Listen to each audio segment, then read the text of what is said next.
Hello बच्चों, क्या हाल चाल? सब बढ़िया। आज हम पढ़ेंगे क्लास 8 का हिस्ट्री का chapter 2 from trade to territory.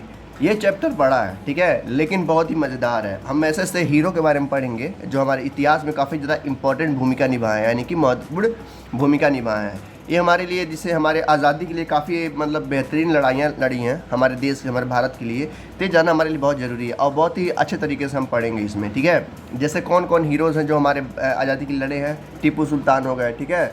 East India company कैसे आई, ईस्ट इंडिया कंपनी यानी कि जो अंग्रेज़ थे भारत में कैसे आए, ठीक है। और बैटल ऑफ प्लासी वगैरह वगैरह जो भी चीज़ है इस चैप्टर में हम पढ़ेंगे। चैप्टर बड़ा है लेकिन बहुत मज़ेदार है, ठीक है।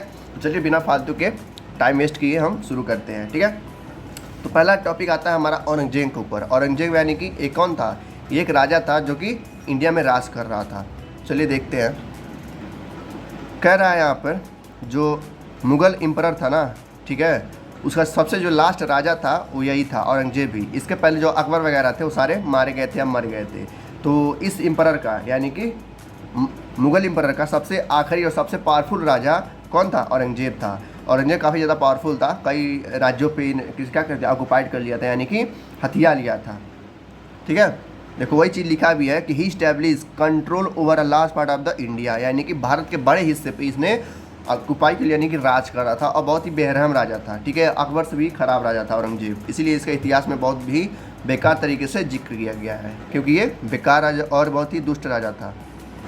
नेक्स्ट पॉइंट कह रहा है इसके मरने के बाद, यानी कि जो औरंगजेब मारा गया या मर गया, जैसे भी मारा, ये नहीं दिया कैसे मरा है, ठीक है। जब मर गया, कब मरा था? 1707 में। TMCQ में आ सकता है कि औरंगजेब कब मरा था? 1707 में।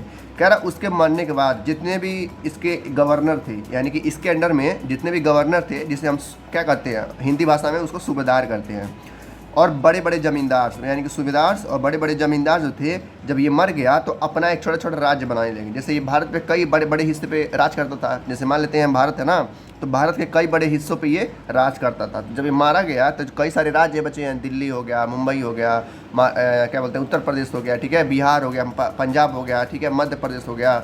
3 जगहों पे जो बड़े बड़े जमींदार थे, ठीक है, और सूबेदार थे, ये अपना राज्य बनाने लगे, ठीक है। भाई राजा तो मर गया था, अब कोई संभालने वाला गद्दी पे था नहीं, अच्छा राजा या पावरफुल राजा। इन लोगों ने क्या किया, बड़े बड़े जमींदारों ने अपना ये क्या कर दिया, साम्राज्य खड़ा कर दिया अपने अपने डिस्ट्रिक्ट में, अपने अपने राज्य में।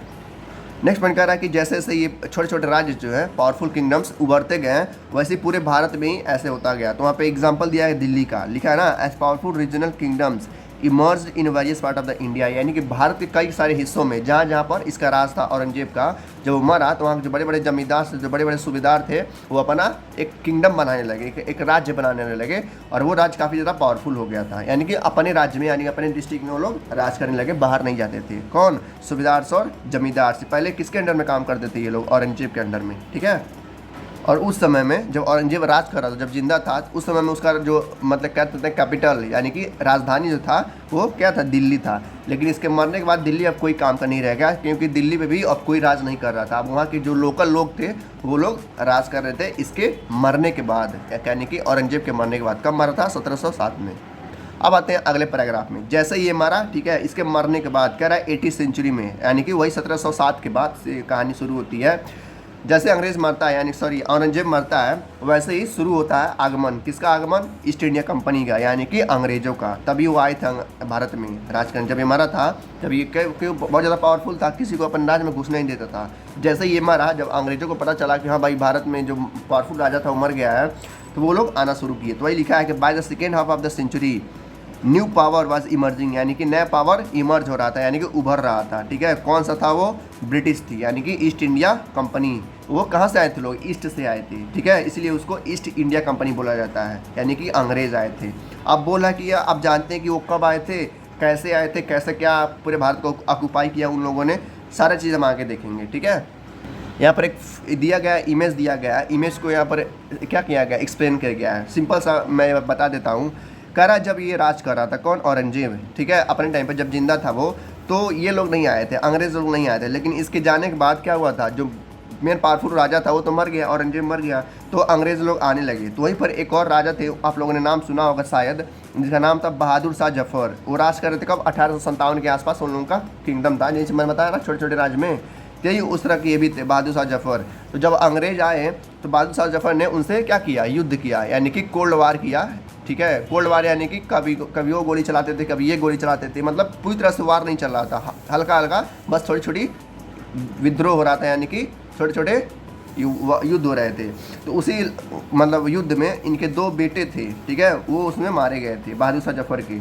ठीक है, लिखा था ना, लिखा है, देखो लिखा है, Bahadur Shah Zafar was forced to leave the kingdom. Bahadur Shah Zafar को अंग्रेज कहते थे कि अपना किंगडम छोड़ के आप चले जाइए, नहीं तो हम आपको मार देंगे। तो बहादुर शाह जफर ने ऐसा नहीं किया, जिसके वजह से उनके बेटे जो थे वो मारे गए उस कोल्ड ब्लड में। ठीक है, कोल्ड ब्लड होना है यानी कि उस मतलब हल्के हल्के जो युद्ध हो रहा था वहाँ पे, उसी युद्ध में उनके लड़के मारे गए थे। तो बस यही इतना कह रहा है इमेज के द्वारा। ठीक है, एग्जाम में ये आएगा नहीं, मेन इसी में से आता है, अगर आ भी गया तो मैं बता दिया हूँ। ठीक है, चलते हैं नेक्स्ट टॉपिक पे।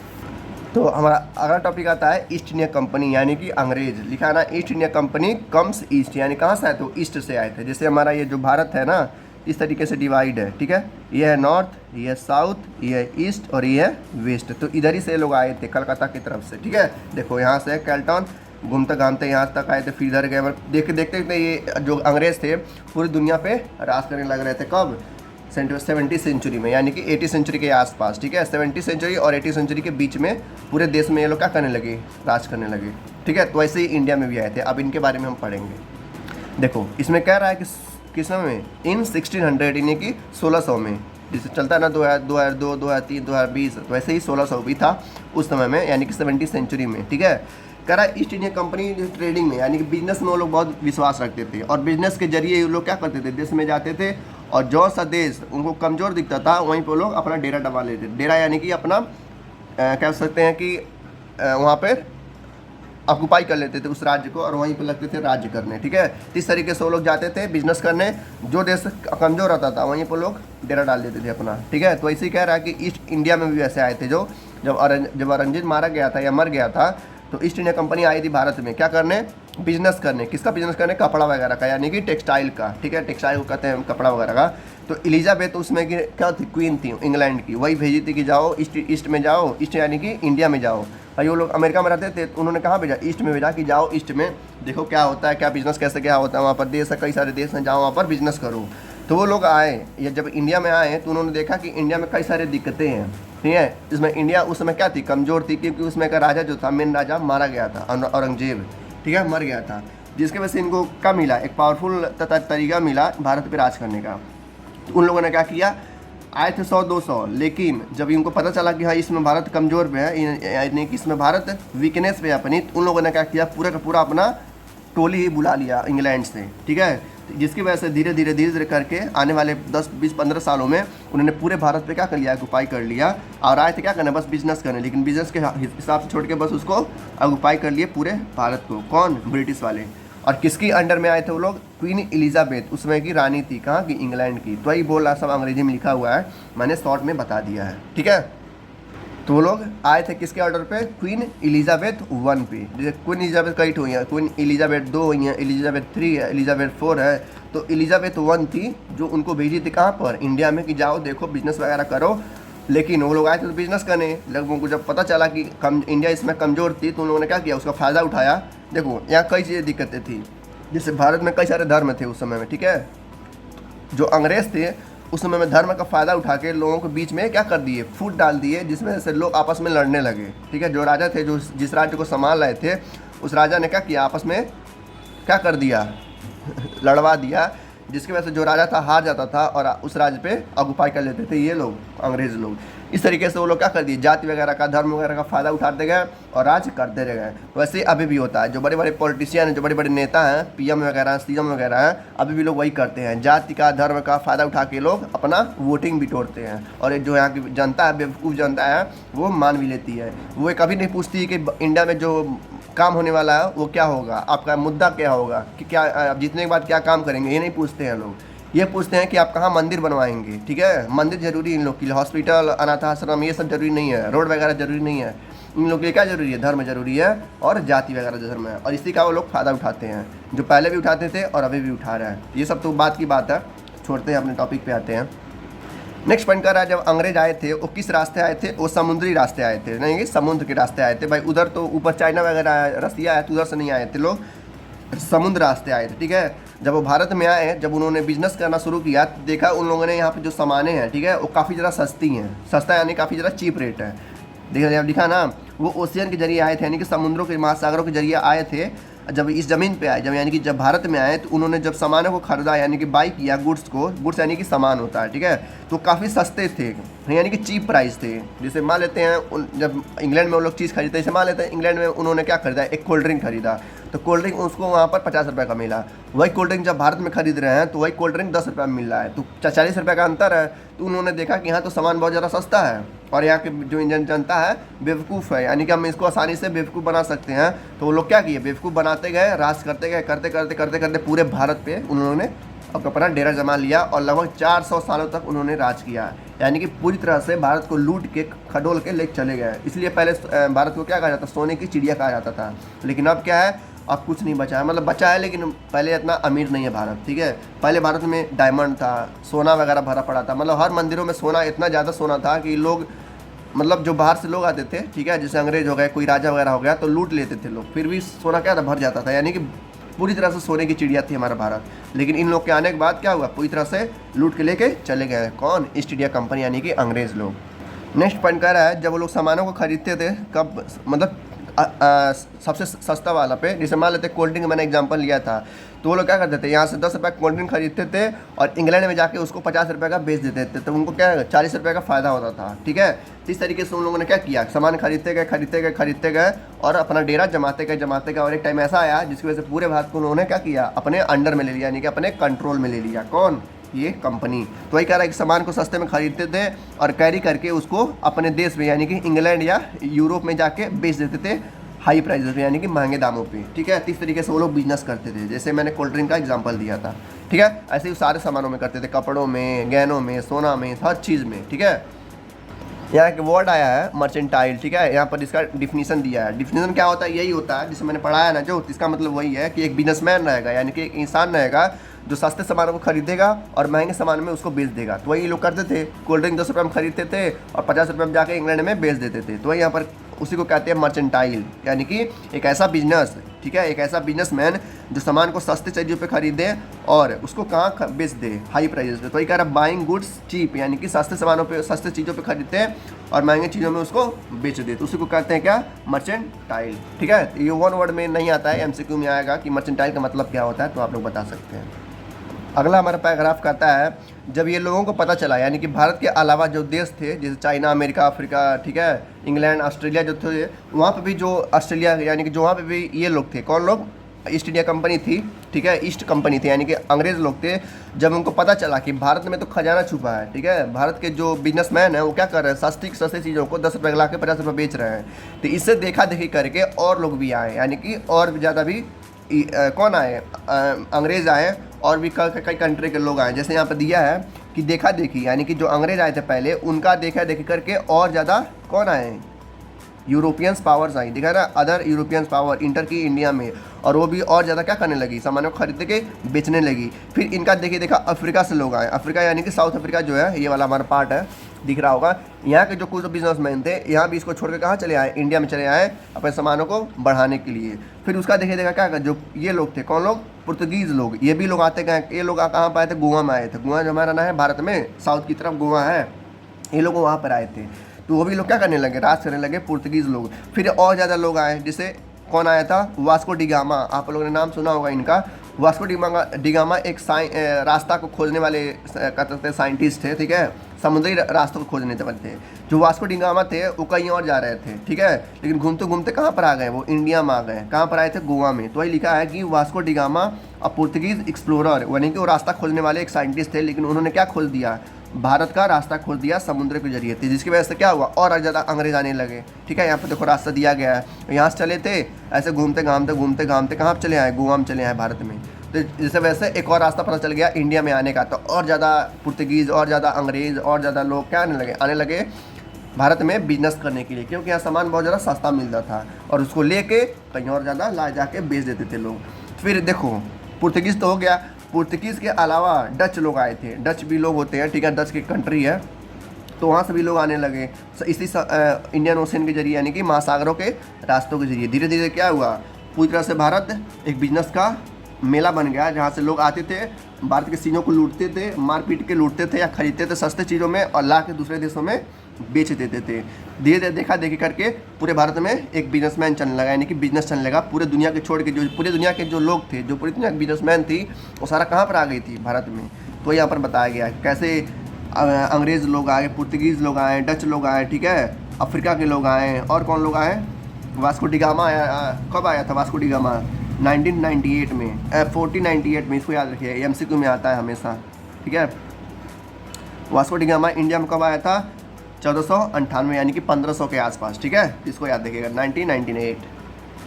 अगला हमारा कह रहा है पैराग्राफ कि जो प्रॉब्लम्स थी, ठीक है, ऑल कंपनीज़ की। ऑल कंपनी यानी कि जितने भी डच लोग थे, पुर्तगीज़ लोग थे, अंग्रेज़ लोग थे, ठीक है।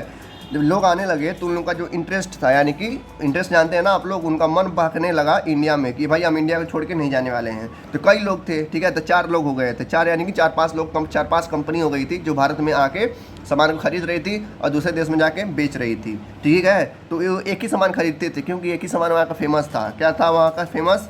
कॉटन का कपड़ा और सिल्क वगैरह, ठीक है। यहाँ पे कॉटन का जो कपड़े मिलते थे भारत में, ठीक, कॉटन यानी कि सूती का कपड़ा जो हम लोग पहनते नहीं, सूती का कपड़ा, कहते सूती कपड़ा अच्छा होता है, तो वो कपड़ा और सिल्क का। और इसके अलावा जो हमारे यहाँ के जो पेपर वगैरह, पेपर यानी कि मिर्च वगैरह, ठीक है, मसाले यहाँ काफ़ी ज़्यादा फेमस थे भारत के। तो लोग क्या करते, इन सब चीज़ों को बार बार खरीदते थे। तो जितने भी कंपनियाँ थी वो आपस में क्या करते थे, कंपटीशन करते रहते थे कि मैंने इतना खरीदा, मैंने इतना खरीदा। जब ये बढ़ता चला गया तो लोग क्या करने लगे, जितने भी कंपनियाँ थी चारों, वो आपस में लड़ने लगी थी। यानी कि वो कहते थे कि तुम जाओ यहाँ से भाग जाओ, ये कहते थे कि तुम यहाँ से भाग जाओ। यानी कि जो पुर्तगीज़ थे वो कहते थे अंग्रेज़ को तो कि तुम यहाँ से भाग जाओ, और जो पुर्तगीज़ थे वो कहते थे कि तुम यहाँ से भाग जाओ। जिसकी वजह से आपस में क्या करने लगे, वो लोग आपस में एक युद्ध करने लगे।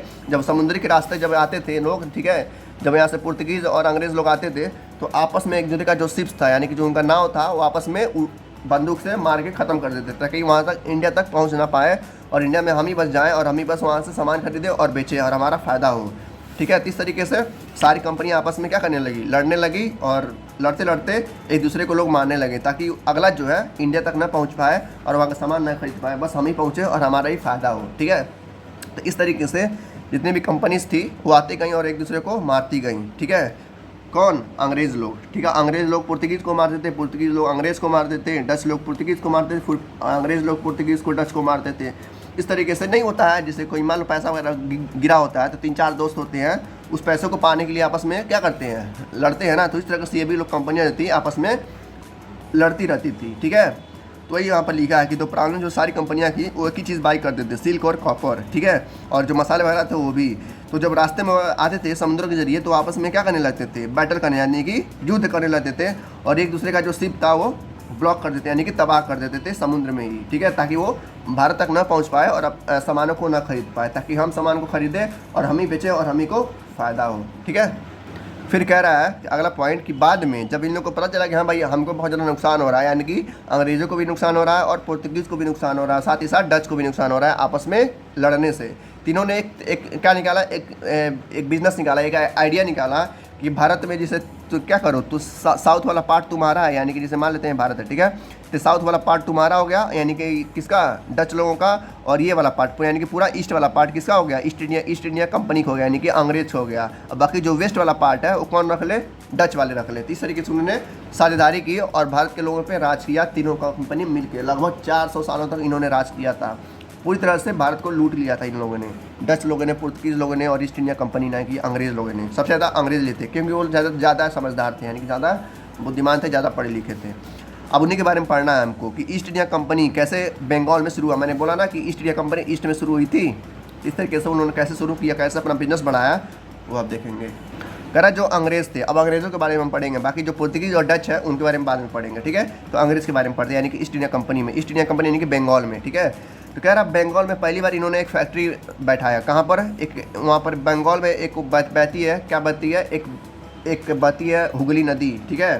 कब, मतलब हुगली नदी वहाँ बह रही थी, तो उन्होंने 1651 में एक फैक्ट्री बैठाया। उस फैक्ट्री में क्या लोग रखते थे, देखो जो भी चीज़ खरीदते थे, यानी कि जो भी चीज़ इनको एक्सपोर्ट करना था दूसरे कंट्री में, जैसे यहाँ पे चीज़ें खरीदे, जैसे कॉटन वगैरह खरीदे और या जो भी चीज़ें हैं, मर्चा वगैरह, मसाले वगैरह खरीद के रखते थे उस फैक्ट्री में, ठीक है। तो उस मसाले वाला को बेचना रहता था किसी और कंट्री में, जैसे इंग्लैंड में, यूरोप में, ऑस्ट्रेलिया में भेजना रहता था बेचने के लिए। तो ये लोग क्या करते थे, उसी फैक्ट्री में रखते थे और जब इनको बेचना रहता था तो वहीं से वे लोग बेच देते थे। तो पहली बार अंग्रेज़ों का जो फैक्ट्री बैठा था पूरे भारत में, तो कहाँ बैठा था, बंगाल में। कहाँ पर, एक नदी है जिसका नाम है हुगली नदी, और कब बैठा था, 1651 में। ठीक है, इस तरीके से ईस्ट इंडिया कंपनी ने पहली बार अपना एक फैक्ट्री बैठाया था बंगाल में। कब, 1651 में। उस फैक्ट्री में वो सामान रखते थे जो लोग खरीदते थे इंडिया से, और उसको एक्सपोर्ट करना था दूसरे कंट्री में, जैसे कि मसाले हो गए, ठीक है, कपड़े हो गए, और भी चीज़ें कई थी जो वहाँ पर रखते थे और फिर वहाँ से एक्सपोर्ट करते। एक्सपोर्ट यानी कि दूसरे कंट्री में बेच देते थे बेचने के लिए। कह रहा बाद में जब वो मतलब इनका बिजनेस वहाँ पर बढ़ गया, कहाँ पर, बंगाल में बढ़ गया, तो उन्होंने क्या किया, एक बसा लिया शहर। इसका उस शहर का नाम क्या रखा, उस शहर का नाम रखा, कहाँ गया, 1696 में उन्होंने बसाया था शहर को। ठीक है, जो बाद में जाकर नाम पड़ा कलकत्ता। क्या नाम पड़ा, कलकत्ता। फिर इसको बाद में यानी कि और ज़्यादा सालों के बाद उनको नाम रखा गया कलकत्ता। फिर उसको कन्वर्ट करके कोलकाता रखा गया, जो इस समय में क्या नाम है, कोलकाता। तो इन लोगों ने जो कोलकाता शहर है, अंग्रेज़ों ने वहीं पर पहली बार अपना एक डेरा जमाया था, यानी कि अपना ग्रुप वहाँ पर फैलाया था। कहाँ पर, कोलकाता में। जो सबसे पहला इसका नाम था, क्या नाम था, कलिकता। कलिकता कब, 1696 में, जहाँ इनका पहला फैक्ट्री था, हुगली नदी के पास था ना। 1651 में इन्होंने फैक्ट्री बताया, और फैक्ट्री बाई बिजनेस तो फ़ायदा होने वाला ही था। तो जैसे ही फ़ायदा हुआ, कब, 1696 में, यानी कि लगभग 40 साल बाद।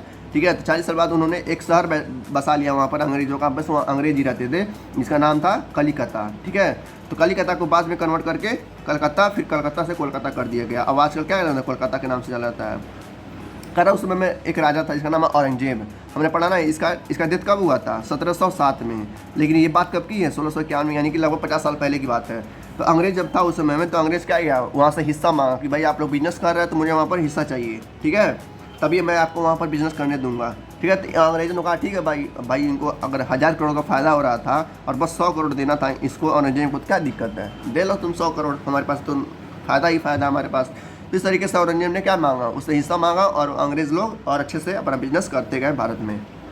देखो इस पिक्चर में दिखाया गया है, पता नहीं आपको दिख रहा होगा कि नहीं, लेकिन पिक्चर में दिखाया किस तरीके से ये समुद्र है और ये शहर है जिसका नाम दिया कोलकाता। पहले नाम का था क्या था, कलकत्ता नाम था।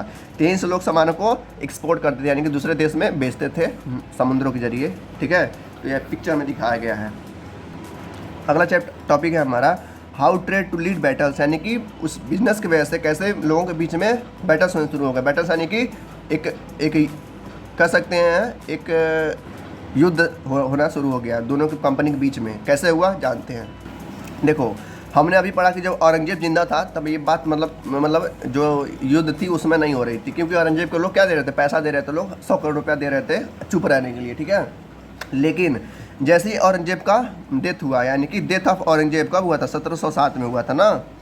तो जैसे ये मारा था, मैंने बताया था स्टार्टिंग में ही कि कैसे लोग अलग अलग राज्य के लोग अपना एक किंगडम बनाने, यानी कि अपना एक राज्य बनाने लगे थे और वहीं लोग राज करने लगे थे। तो ऐसे ही बंगाल में भी हुआ था। ठीक है, जो बंगाल हमारा राज्य है वहाँ के जो बड़े बड़े राजा थे, राजा क्या नाम था, नवाब, जिसका नाम था पहले का राजा का नाम था, जिसका नाम था मुर्शिद कुली खान। ठीक है, इसके मरने के बाद ये लोग आए थे, इसके अंदर भी काम कर रहे थे। ये लोग कौन थे, जमींदार और सूबेदार लोग थे। ठीक है, जब औरंगजेब मारा गया तो मुर्शिद कुली खान ने उस बंगाल को क्या कर लिया, हथियार लिया और उस पर राज करने लगा बंगाल पे। ठीक है, तो बंगाल पे लोग ये भी लोग थे, कौन, अंग्रेज़ लोग भी थे। तो उसमें अंग्रेज़ का जो उसमें राजा था कौन था, रॉबर्ट क्लीव था। ठीक है, तो इन्होंने क्या किया, देखो यहाँ पर एक कहानी की तरह मैं बताता हूँ, ध्यान से सुनना। जब औरंगजेब मारा तो जो ये लोग मुर्शिद कुली खान थे, ये लोग कौन थे, नवाब थे वहाँ के, नवाब यानी कि राजा थे बंगाल के। तो इन्होंने क्या, भाई देखो तुम इतने दिनों से यहाँ पर बिजनेस कर रहे हो, अंग्रेज़ों को कहा कि तुम इतने दिनों से यहाँ पर बिजनेस कर रहे हो, हमारे राजा जो थे औरंगजेब उनको तुम पैसा दे रहे थे, लेकिन अब राजा हम हैं, हमको डबल नहीं 3 गुना पैसा चाहिए हमको, यानी कि हमको 300 करोड़ रुपये चाहिए। अगर 1000 रुपये का तुम, जैसे मान लेते हैं, सिंपल सा लेते हैं, जैसे मान लेते तुम 1000 रुपये का बिजनेस कर रहे हो, 1000 रुपये में हमको 400 रुपये चाहिए। अगर तुम 400 रुपये देने के लिए तैयार हो तो तुम बिजनेस करो, अगर नहीं देने के लिए तैयार हो तो अभी के अभी ये बंगाल छोड़ दो। इन्होंने कहा, किन्होंने, मुर्शिद कुली खान ने। ठीक है, वहाँ के नवाब थे भाई। ठीक है, तो अंग्रेज़ों ने साफ साफ मना कर दिया कि भाई हम देखो हम इतना पैसा नहीं दे पाएंगे, हमारा ज़्यादा कमाई नहीं हो रहा है।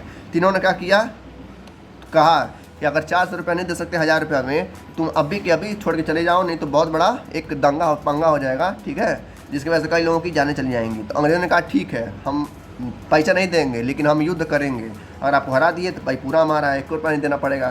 तो इन्होंने कहा मुर्शिद कुली खान ने, ठीक है तब आओ लड़ते हैं, आओ देखते हैं कौन जीतता है। ठीक है, तो वहाँ पर क्या हुआ, वहाँ पर एक युद्ध हुआ जिसके वजह से अंग्रेज़ों के लोग भी मारे गए और भारत के लोग भी मारे गए थे। ठीक है, देखते हैं आगे।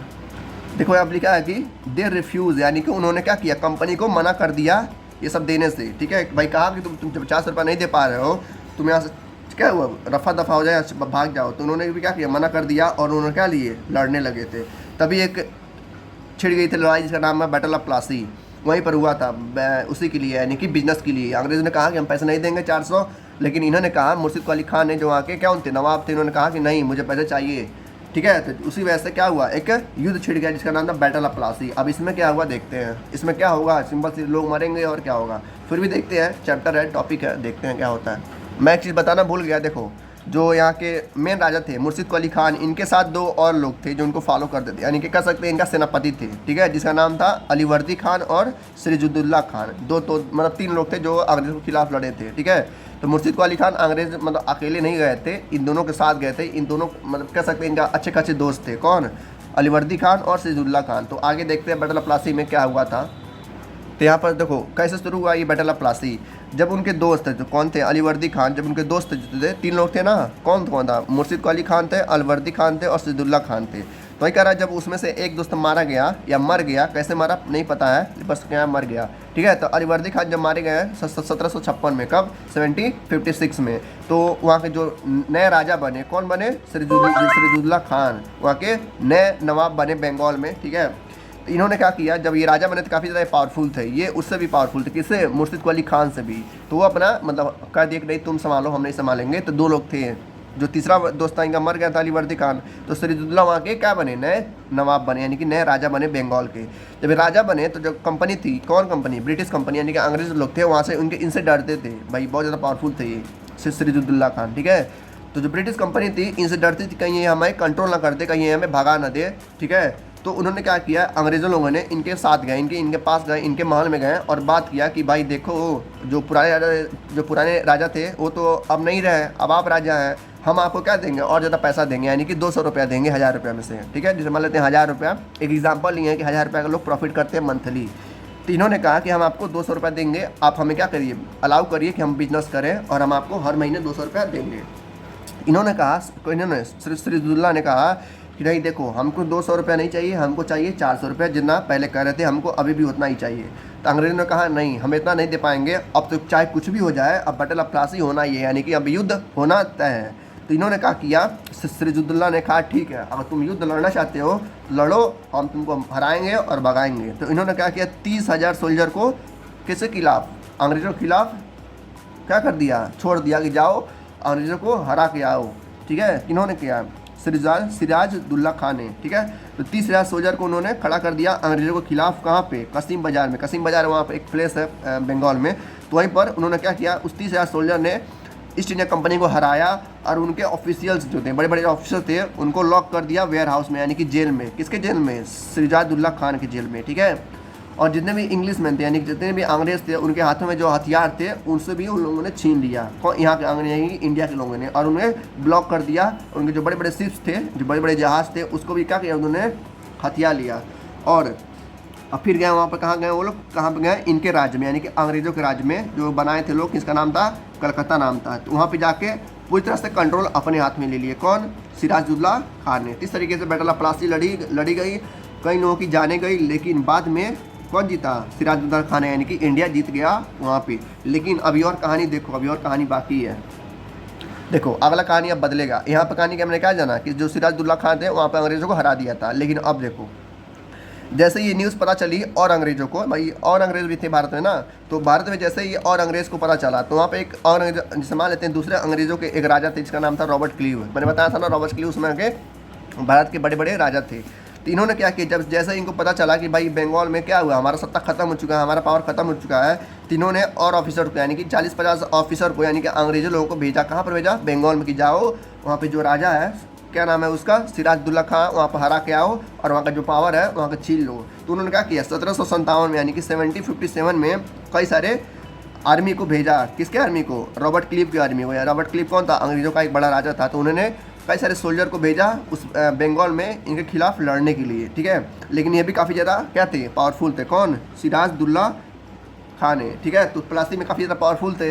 तो भाई इन्होंने एक फ़ायदा उठाया, जो रॉबर्ट क्लीव था बहुत ज़्यादा होशियार था, ठीक है, तो इन्होंने फ़ायदा उठाया। इसका जो कमांडर था किसका, इस उस कमांडर का नाम था मीर जफ़र, ठीक है, मीर जफ़र। ये देखो उनका उनका फ़ोटो दिया गया है, किसका फ़ोटो है ये, सिराजुद्दौला खां का, ठीक है। काफ़ी ज़्यादा पावरफुल थे, लेकिन बाद में जो उनका अंग्रेज़ों का राजा था जिसका नाम था, क्या नाम था, रॉबर्ट क्लीव नाम था ना, उसने फ़ायदा उठाया। किसका फ़ायदा उठाया, इस इनके इनके एक थे वो थे सेनापति नाम था उनका, ठीक है, ठीक है, वो जो ये थे, तो रॉबर्ट क्लीव ने इनको मीर जफ़र को क्या किया, बहलाया फुसलाया और कहा कि अगर तुम हमारी क्या करोगे, हेल्प करोगे, तो हम तुम्हें आने वाले समय में क्या बना देंगे, बंगाल का राजा बना देंगे, बंगाल का नवाब बना देंगे। तो ये भाई क्या कर दिया, लालच में आ गया, इसने क्या किया, ठीक है, इसने जाके रात में इनको मार दिया। किनको मार दिया, सिराजुद्दौला जी को, ठीक है। इसके एक कमांडर थे ये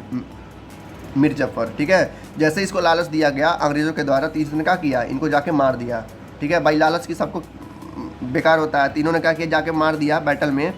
क्लीव क्या किए, फिर क्लीव ने बाद में जब इसको हरा दिए, किसको, सिराजुद्दौला खां जी को, फिर में जाके इसको लास्ट में राजा बना दिया बंगाल का, किसको, मीर जफ़र को। फिर इसको अंग्रेज़ों ने क्या किया, 150 रुपये दे के छुटकारा कर दिया कि 150 हम तुमको हर महीने देंगे।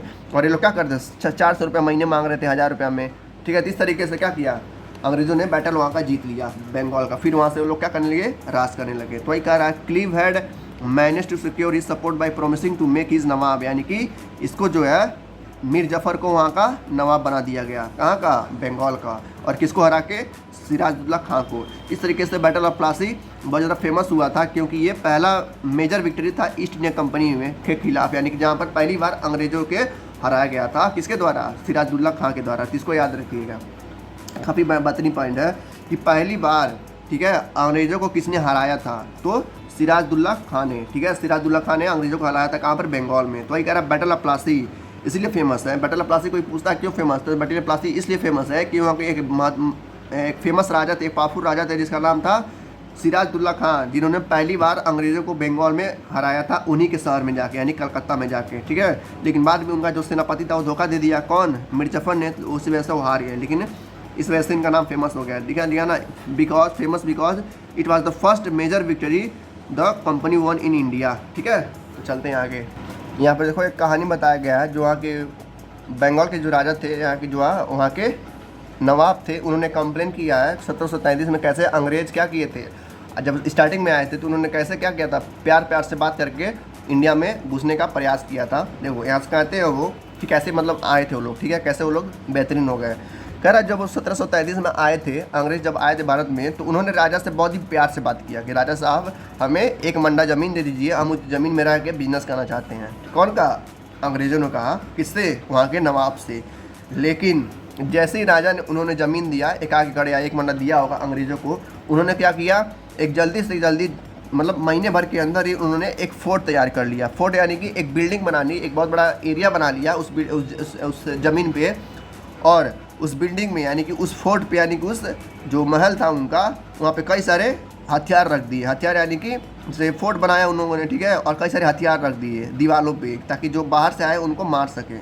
और हथियार में क्या कहते हैं, बड़े बड़े बंदूक थे, ठीक है। अब भाई इंडिया में बंदूक थे नहीं, बस इंडिया में तलवार थी, तो अंग्रेज़ों के पास बंदूक थे, बड़े बड़े विमान थे जो लोगों को काफ़ी आसानी से मार सकते थे, ठीक है, बम वगैरह थे। तो उन्होंने क्या दीवारों पर रख दिया, ठीक है, जिसकी वजह से क्या हुआ, लोग उनसे डरने लगे धीरे धीरे। मतलब वहाँ के एरिया जो था बंगाल का, जहाँ पर एरिया उन्होंने दिया था राजा को, वो एरिया उनसे डरने लगा, ठीक है। धीरे धीरे वो इतने ज़्यादा मजबूत हो गए कि लोगों से लगभग 1 लाख रुपया वो लोग टैक्स लेते थे। टैक्स यानी कि चोरी वगैरह कर देते थे, ठीक है, जो नहीं देता था उससे चोरी कर लेते थे। जाते थे वहाँ के जो बड़े बड़े टेम्पल होते थे, टेम्पल यानी कि जो बड़े बड़े मंदिर होते थे, उस मंदिरों में जाते थे, और वहाँ का जो भी सोना वगैरह होता था वहाँ से लोग चोरी कर लेते थे। ये अंग्रेज़ इतने ज़्यादा मतलब चोर थे ये लोग, ठीक है।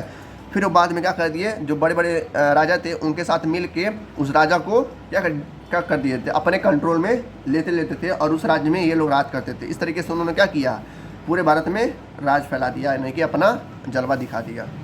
अब आते हैं अपने टॉपिक पे। कह रहा है कि डिफीट ऑफ प्लासी, यानी कि जब ये जो हमारे राजा थे, कौन, सिराजुद्दौला जी ने जब हार गए उस प्लासी में, भाई अंग्रेज़ों ने धोखेबाजी से हरा दिया इनको। जब ये मतलब इनकी जब हरा दिया गया, इनको मार दिया गया, तो वहाँ के जो इनके जो सेनापति थे, कौन, मीर जफ़र, ठीक है, वहाँ के बना दिया गया इनको नवाब, इनके बाद से सिराजुद्दौला खान को। इस तरीके से बंगाल में क्या हुआ, फिर से अंग्रेज़ों ने ऑक्युपाई कर लिया और अपना बिजनेस जारी रखा। अगला पैराग्राफ कह रहा है, इसी तरीके से अंग्रेज़ों ने हर राज्य में जाके, यानी कि हर राज्य में 29 राज्य है ना इस समय, 28 राज्य हैं, तो हर राज्य में, भारत में हर राज्य में जाके उन्होंने ऐसा ही किया। जो भी पावरफुल राजा थे उनको लालच दिया, ठीक है, लेकिन वो राजा क्या कर दिए, मना कर दिए कि हम आपको यार पैसा नहीं देंगे, तभी आपको बिजनेस करने देंगे जब हमें उस 1000 रुपये में से 500 रुपया या 400 रुपये हमें देंगे। तो राजा क्या कर देते, जो अंग्रेज़ लोग थे वो कहते नहीं हम आपको इतना नहीं देंगे। तो ये लोग फ़ायदा उठाते थे, जो उसके सेनापति होते थे उनको ये लोग अंग्रेज़ लोग क्या करते थे, लालच देते थे कि तुम हमारी हेल्प करो, और जैसे ही ये राजा क्या होगा, मारा जाएगा हम लोग के द्वारा, तुम यहाँ के क्या बन जाओगे, राजा बन जाओगे। इस तरीके से उन्होंने पूरे भारत में इस तरीके का ये जो फार्मूला था अपनाया और पूरे भारत में राज करना शुरू कर दिया। इस तरीके से जो राजा थे इनके अंडर में आ गए थे और अपना पूरा का पूरा राज पूरे भारत पे ये लोग करने लगे थे लगभग 400 सालों तक। देखो इन सब के होने के बाद एक और चीज़ हुआ, ठीक है, बाद में जब इन्होंने देखा कि मीर जफ़र ने देखा कि कंपनी बहुत ज़्यादा प्रॉफिट कर रही है, यानी कि जो ईस्ट इंडिया कंपनी जो अंग्रेज है बहुत ज़्यादा फ़ायदा कमा रहे हैं, तो इन्होंने कहा कि मुझे और पैसे चाहिए, यानी कि मुझे 150 रुपये नहीं, मुझे भी क्या चाहिए, अब 400 रुपये चाहिए, क्योंकि तुम लोग अब लोग ज़्यादा कमा रहे हो। तो अंग्रेज़ों ने कहा नहीं, हम 400 रुपये नहीं देंगे, हम तुमको 150 रुपये ही देंगे 1000 रुपये में। तो इन्होंने क्या किया, इन्होंने भी उनको हराना चाहा, यानी कि जो ये थे मीर जफ़र, उन्होंने कहा कि भाई देखो और तुम लोग हमें 400 रुपये नहीं दोगे तो हम तुमको यहाँ से भगा देंगे। तो अंग्रेज़ों ने फिर इसका फ़ायदा उठाया। जो इसके सेनापति थे उनका नाम था मीर कासिम, क्या नाम था, मीर कासिम। तो मीर कासिम को इसकी जगह पे बैठा दिया, यानी कि इसको जो थे, ये जो था मीर जफ़र, इसको जेल में बंद कर दिया अंग्रेज़ों ने। भाई तुम देखो तुम ज़्यादा मांग रहे हो, हम तुमको उठा के जेल में बंद कर देंगे, ठीक है। फिर से जब इनका लालच बढ़ा, यानी कि जो ये थे मीर कासिम, ये भी क्या कर दिए, कंप्लेन कर दिए कि हमको भी क्या चाहिए, 400 रुपये चाहिए, कि तुम लोग ज़्यादा कमा रहे हो। भाई ज़्यादा कमा ही रहे तो सबको पता है, यहाँ सोना वगैरह था, सब क्या लगा लूट रहे थे। तो जब मीर कासिम ने देखा कि भाई ये लोग बहुत ज़्यादा कमा रहे हैं, तो ये भी क्या किए, कंप्लेन कर दिए कि हमको भी ज़्यादा रुपये चाहिए। तो उन्होंने, अंग्रेज़ों ने मना कर दिया। तो मीर कासिम में क्या कर दिया, फिर से एक छेड़ दिया, युद्ध छेड़ दिया अंग्रेज़ों के खिलाफ। कहाँ पर, बक्सर पे। बक्सर एक जगह है वहाँ पे वेस्ट बंगाल में, तो वहाँ पर एक बैटल लड़ा गया था, यानी कि एक युद्ध लड़ा गया था अंग्रेज़ों के खिलाफ।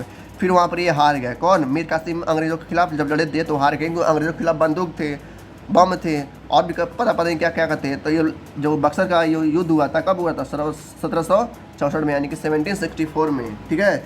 इस तरीके से जो मीर कासिम थे वहाँ के हार गए। जब मीर कासिम हार गए, मारे गए, फिर से जो थे ये मीर जफ़र, इनको फिर से क्या बना दिया गया, वहाँ का नवाब बना दिया गया, ठीक है।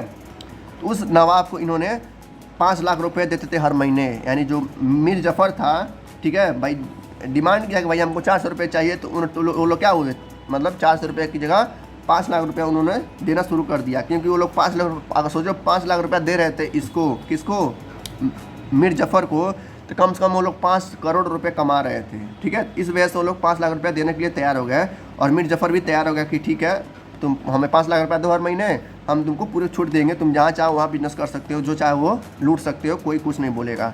इस तरीके से किसको, मीर जफ़र को दोबारा क्या कर दिया गया, दोबारा रीइंस्टॉल किया गया, यानी कि दोबारा नवाब बनाया गया, और अंग्रेज़ लोगों ने इसको 5 लाख रुपये देना शुरू कर दिया। लेकिन बाद में एक ऐसा टाइम आया जब ये था मीर जफ़र, ये मारा गया, यानी कि इसका क्या आ गया, इसका एज आ गया था, यानी कि 60-70-80 साल का हो गया था जब इसकी डेथ हुई। यानी कि जब मीर जफ़र मारा गया था, कब, 1765 में, तो ईस्ट इंडिया कंपनी का जो मूड था वो बदल गया। उन्होंने कहा कि भाई कब तक हम लोगों को टैक्स देते रहेंगे और कब तक भारत के लोग राजा बनते रहेंगे, ठीक है, कब तक हम लोगों को संभालेंगे। ये सब हटा करके उन्होंने क्या किया, अपनी तरह से, यानी कि अंग्रेज़ों ने अपना एक राजा खड़ा किया उस बंगाल में, और वैसे ही पूरे हर राज्य में ही उन्होंने क्या कर दिया, इस तरीके से स्थापित कर दिया कि अब जो होगा, अब भारत का राजा राज नहीं करेगा, भारत का राजा हमको ऑर्डर नहीं देगा, और हमारे ही राजा होंगे, हमारा ही ऑर्डर होगा और हमारा ही सब कुछ होगा। इस तरीके से उन लोगों ने क्या किया, पूरे भारत में इस तरीके से रूल अपनाया। तो ये कह रहा है द कंपनी हैड चेंज्ड, ठीक है, having failed to work with puppet nawab Clive declared, जो रॉबर्ट क्लीव था, जो अंग्रेज़ों का राजा था, उसने कहा कि we must indeed becomes nawab ourself, यानी कि जो नवाब है, जो राजा है, अब हम पैदा करेंगे, अब हम वहाँ पर बैठाएंगे ताकि हमको किसी को टैक्स ना देना पड़े। यानी कि अगर ये 1 करोड़ कमा रहे हैं महीना का, तो पूरा 1 करोड़ इन्हीं का होगा और किसी का नहीं होगा। इस तरीके से अंग्रेज ने और ज़्यादा लूटना शुरू कर दिया भारत में। फिर बाद में कह रहा है 1765 में, यानी कि अंग्रेज़ों ने अपना एक क्या कर दिया, एक बोल सकते हैं राजा को बैठाया उस बंगाल में, और उसने कहा कि देखो अगर तुम कुछ भी ऊपर नीचे करोगे तो हम तुमको मार देंगे गोली से, ठीक है। किसको कहा? उस राजा को जहाँ पर बैठाया गया था। तो उसने कहा, जो बंगाल का राजा था उसका नाम था दीवान, ठीक है। दीवान ने कहा देखो हम कुछ नहीं बोलेंगे, हम बस यहाँ बैठ के एंजॉय करेंगे, तुमको जो करना है वो करो, हमको 1 रुपया नहीं चाहिए। भाई हो गया, इस यही अंग्रेज चाहते थे और यही हुआ। तो ऐसे ही धीरे धीरे पूरे भारत में हो गया। तो वही कह रहा है कि 1765 में फाइनली अंग्रेज़ों ने क्या कर दिया, बंगाल में एक राजा को बैठा दिया, जो राजा कुछ नहीं बोलता था, कुछ बोलता ही नहीं था, और जितना मन चाहे उतना रेवेन्यू अंग्रेज लोग लूटते थे बंगाल से या पूरे भारत से। कह रहा है this solve a major problem that company had earlier faced. कह रहा है जो अंग्रेज लोग थे एक बहुत बड़े प्रॉब्लम को उन्होंने सॉल्व कर दिया था कि बाद में अब हमको टैक्स नहीं देना पड़ेगा किसी भी राजा को, ठीक है। अब भाई जो राजा था इन्हीं के अंडर में था, इन्हीं कंट्रोल में था, अब राजा को टैक्स देना नहीं है, यानी कि पूरा का पूरा पैसा इनका बच रहा था अंग्रेजों का, और पूरा पैसा ये लोग भेज रहे थे अपने ऑस्ट्रेलिया में कह रहे हैं अपने कंट्री में, इंग्लैंड में। कह रहा है जब ये रूल आ गया, यानी कि जब ये लोग अंग्रेज लोग पूरी तरह से दावेदार बन गए, पूरे भारत में पूरी तरह से ऑक्युपाई कर लिए, तो अपना एक्सपेंड और ज़्यादा बढ़ा लिए। जाहिर सी बात है, जब और ज़्यादा इनके पास पावरफुल आ गया, इनके और ज़्यादा ताकत आ गया, तो पूरे राज्य पे यानी पूरे भारत पे इन लोग बहुत ही बड़े पैमाने पे इन्होंने लूटना शुरू कर दिया। यानी कि हर मंदिर, हर मस्जिद, हर गुरुद्वारा जो भी था, हर जगह से इन्होंने लूटना शुरू कर दिया, और जो भी लूटते थे तुरंत कहाँ पर भिजवा देते थे, इंग्लैंड में। तो वही कह रहा है कि इनका जो बिजनेस अब पूरी तरह से एक्सपेंड हो गया था पूरे भारत में। किसका? अंग्रेज़ों का। इस तरीके से पूरे अंग्रेज़ों ने पूरे भारत पे कंट्रोल कर लिया और बड़े पैमाने पे लूटने लगे थे, ठीक है। अगला टॉपिक आता है कंपनी ऑफिशियल बिकम नबूज। नबूज क्या होता है देखते हैं। कह रहा है कंपनी के जो ऑफिशियल्स थे, यानी कि जो अंग्रेज़ के बड़े बड़े सिपाही थे, जो बड़े बड़े अधिकारी थे, वो क्या बन गए थे? नबूज बन गए थे। नबूज क्या होता है देखते हैं। देखो पूछा भी है कि what did it my be nawabs, या नवाब्स, ठीक है। तो जो अंग्रेज़ थे शायद वो क्या लोग बोलते थे, इसको नबूज बोलते थे, यानी कि नवाब को लोग नबूज बोलते थे। अंग्रेज़ लोग बेवकूफ़ थे ही साले। यहाँ पे देखो एक कहानी दिया गया है। कह रहा है after the battle of Plassey, यानी कि जब प्लासी का बैटल ख़त्म हुआ, जो वहाँ का युद्ध था वो ख़त्म हुआ, उसके बाद, ठीक है, बंगाल में जो था वो पूरी तरह से जो राज था किसके हक में था? अंग्रेज़ों के हाथ में था। तो ये कह रहा है जो वहाँ के जो मेन राजा थे, कौन? Robert cleave. अब इनकी कहानी बता रहा है, छोटा सा कहानी देख लेते हैं। कह रहा है रॉबर्ट क्लीव भारत में आए थे कब? एक फॉर्चून के तौर पे, यानी कि बस एक बिजनेसमैन के तौर पे आए थे, जिनके पास 1 रुपया भी नहीं था। यानी कि जब रॉबर्ट क्लीव भारत में आया था, ठीक है, याद रखिएगा, ध्यान से स्टोरी सुनिएगा। कह जब रॉबर्ट क्लीव भारत में आया था तो 18 साल का था, यानी कि 18 साल पे ही वो कहाँ गया था? चेन्नई में आया था। चेन्नई यानी कि पहले उसका नाम क्या था? मद्रास नाम था। चेन्नई का जो नाम है इस समय आप लोग जानते हैं, चेन्नई कहाँ पे है? तमिलनाडु में है ना, साउथ में।